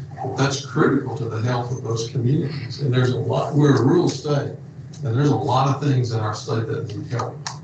And so let me just say that. Thank you for serving. Thank the staff and the leadership here in the health department. They're doing a great job. And they work very hard. And I appreciate all that they do. And they serve so many aspects of healthcare throughout our whole state. And you don't realize all the things that they do, but they're everywhere. From swimming pools to sewers to, to hospitals and, in so many ways. And so there's a lot to juggle in all the efforts and the things that they do. And then they get lots of pushback from a lot of people about doing things. But as Dr. Renee was saying a few minutes ago, we follow the regulatory rules because it's important. If we don't, we deviate and we cause a lot of problems. So that's my remarks for the day. Thank you very much for all you do. I'm proud to serve you in every way that I can. Okay, so I guess it's my turn now, and I don't want to belabor anything. I know it's time to go, and I promise you, we don't pay him to say these things about us. But I do want to mention one program that we have here at the department because, all of us sitting around here have been in healthcare, some of us longer than others. But we do have a new generation that comes, and we do get to do some fun things at the department. And one of the things we have what's called the STED Scholar program. And I don't know if y'all noticed all the students. I wish we had done this before the meeting, but we had so many things on the agenda. I told Dr. Gilmore, I said, let's do it after, but the students had to leave. But they're in the program that I want Dr. Zabori to talk about just a second, so you know what the STED Scholar Program is, and that if you know any students to encourage to be here next summer, it's a great program. So Dr. Zabori, thank you. I'll try not to take too long. Good afternoon, everybody. Lambert Zuhuri, the Chief Science Officer. Some of you may know that we have this summer internship program. It's an 8-week program where we take students from colleges and universities across the state. It started back in 2012. It's called the STED Scholars Program, named after Dr. William Stead. Some of you may know of him. He was the TB control officer at the health department between 1972 and 1998. And during that time, he and Dr. Bates, who worked very closely together, were instrumental in all the research that led to the development of short-course chemotherapy for tuberculosis. And that eventually led to the closure of all of the sanatoria that we used to house for months and years TB patients under very, very bad conditions. So these two gentlemen, Dr. Stead and Dr. Bates, I think have touched the lives and improved the lives of millions of people across the world. When Dr. Stead passed away, his friends and family and colleagues contributed money to an endowment that then they decided would only be used to take in interns from colleges and universities at the Arkansas Department of Health to introduce them to public health and try to encourage their participation and careers in public health. We started this program with only 2 students a year in 2012.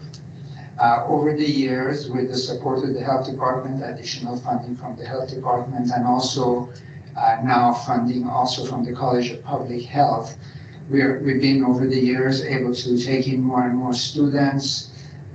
This year, we took in 11 students, all of whom were back there, but unfortunately some had to leave, but we do have 2 of them here still represented. We've got Kendall Wilson and Connor Jacobs, both of them from Washington Baptist. But our 11 students come from, I think this year we had 7 different colleges and universities represented. During those 8 weeks, they work with a mentor, they work on a project that's specific to them. And they attend various meetings at the health department and the college, and this is one of those meetings that they're required to attend so that they can learn more about how public health is done in the department. So this afternoon and tomorrow afternoon, they will all be presenting their projects to the health department and family, friends, or whoever wants to join. So if you're interested, please let us know. We can share the Zoom link. It would be very interesting to see some of the breadth of projects that they've worked on, the different types of projects. So that's it. But we do have more applicants now than we have slots. Yes, we do have at least 3 to 4 times more applicants than we have slots. So it's a very competitive program. The students that get in are really picked from that pool. There's a committee that looks at all of them and debates and all of that, and we finally end up with the cream, which is a very difficult thing to do because all of our applicants, every single one of them could be a great STED scholar, but we choose based on what we can, and we've always been very happy. Some of these scholars have ended up in public health careers, not because they had decided initially to do that, but because this program led them to it. We have some who are on faculty at the College of Public Health and UMS. We have some that are on staff at our health department, and a number of them end up in other public health areas across the country. So that's it about STED Scholars. And if I may just take 1 second, I'm looking forward to seeing all of you at our educational symposium, not this afternoon, but I think you've all received the notice that this year we've combined our educational symposia between the county health officers and the Board of Health members. So it's now called the County Health Officer and Board of Health Educational Symposium. That will be the 4th, 5th, 6th of October. I think you'll all receive the information. It will be sent out again. If you haven't registered, please go ahead and register, and we'll be telling you more about it later. So I look forward to seeing you all there. Thank you. How many of you signed up to do that? I think you should. Okay. Is it a I'm gonna put the pressure on. Are there any virtual links? No, it's all in person. It's all about relationships. Yes. Interaction. Working on the relationship with. You have the opportunity to talk as much as you want there. That's a shame. So it's at the Rockefeller Institute. It's at the Winthrop Rockefeller Institute at Medellin. It's a wonderful location. It's a great weekend. It's always, the county health officers have always, and us have really greatly enjoyed the interactions and the sessions, and everybody leaves very happy. So I guarantee you, if you come, you'll leave happy. Dr. Zinni will be there as a health officer. And more. I have a question for, I'm not sure. And you're retiring, right? I am. Isn't this your last meeting? No, not retired, this is here, just the department. Oh. You still get to see. Last day after 25 years with the health department, 15 in private practice, so it's been really.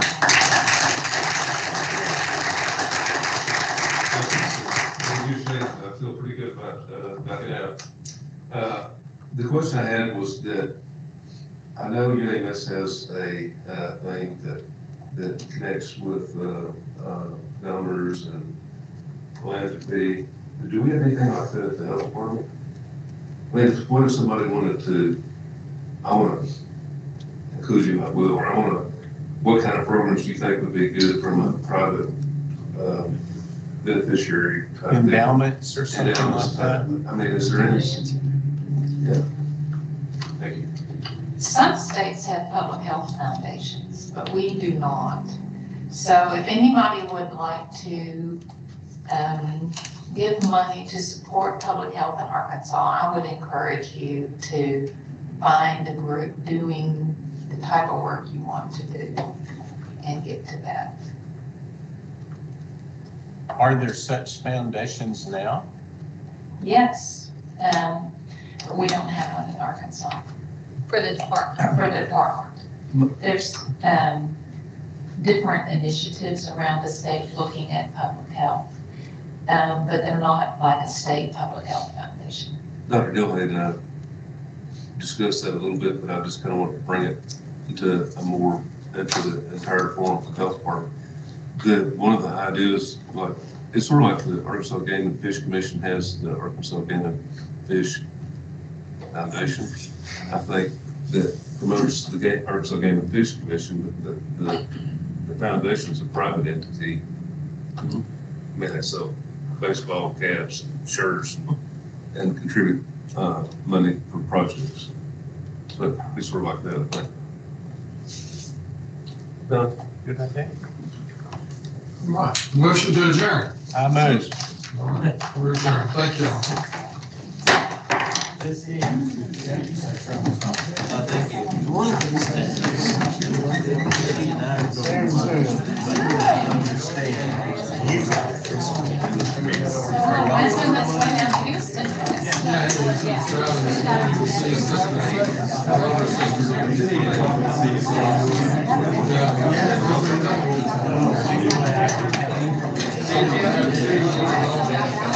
Yeah.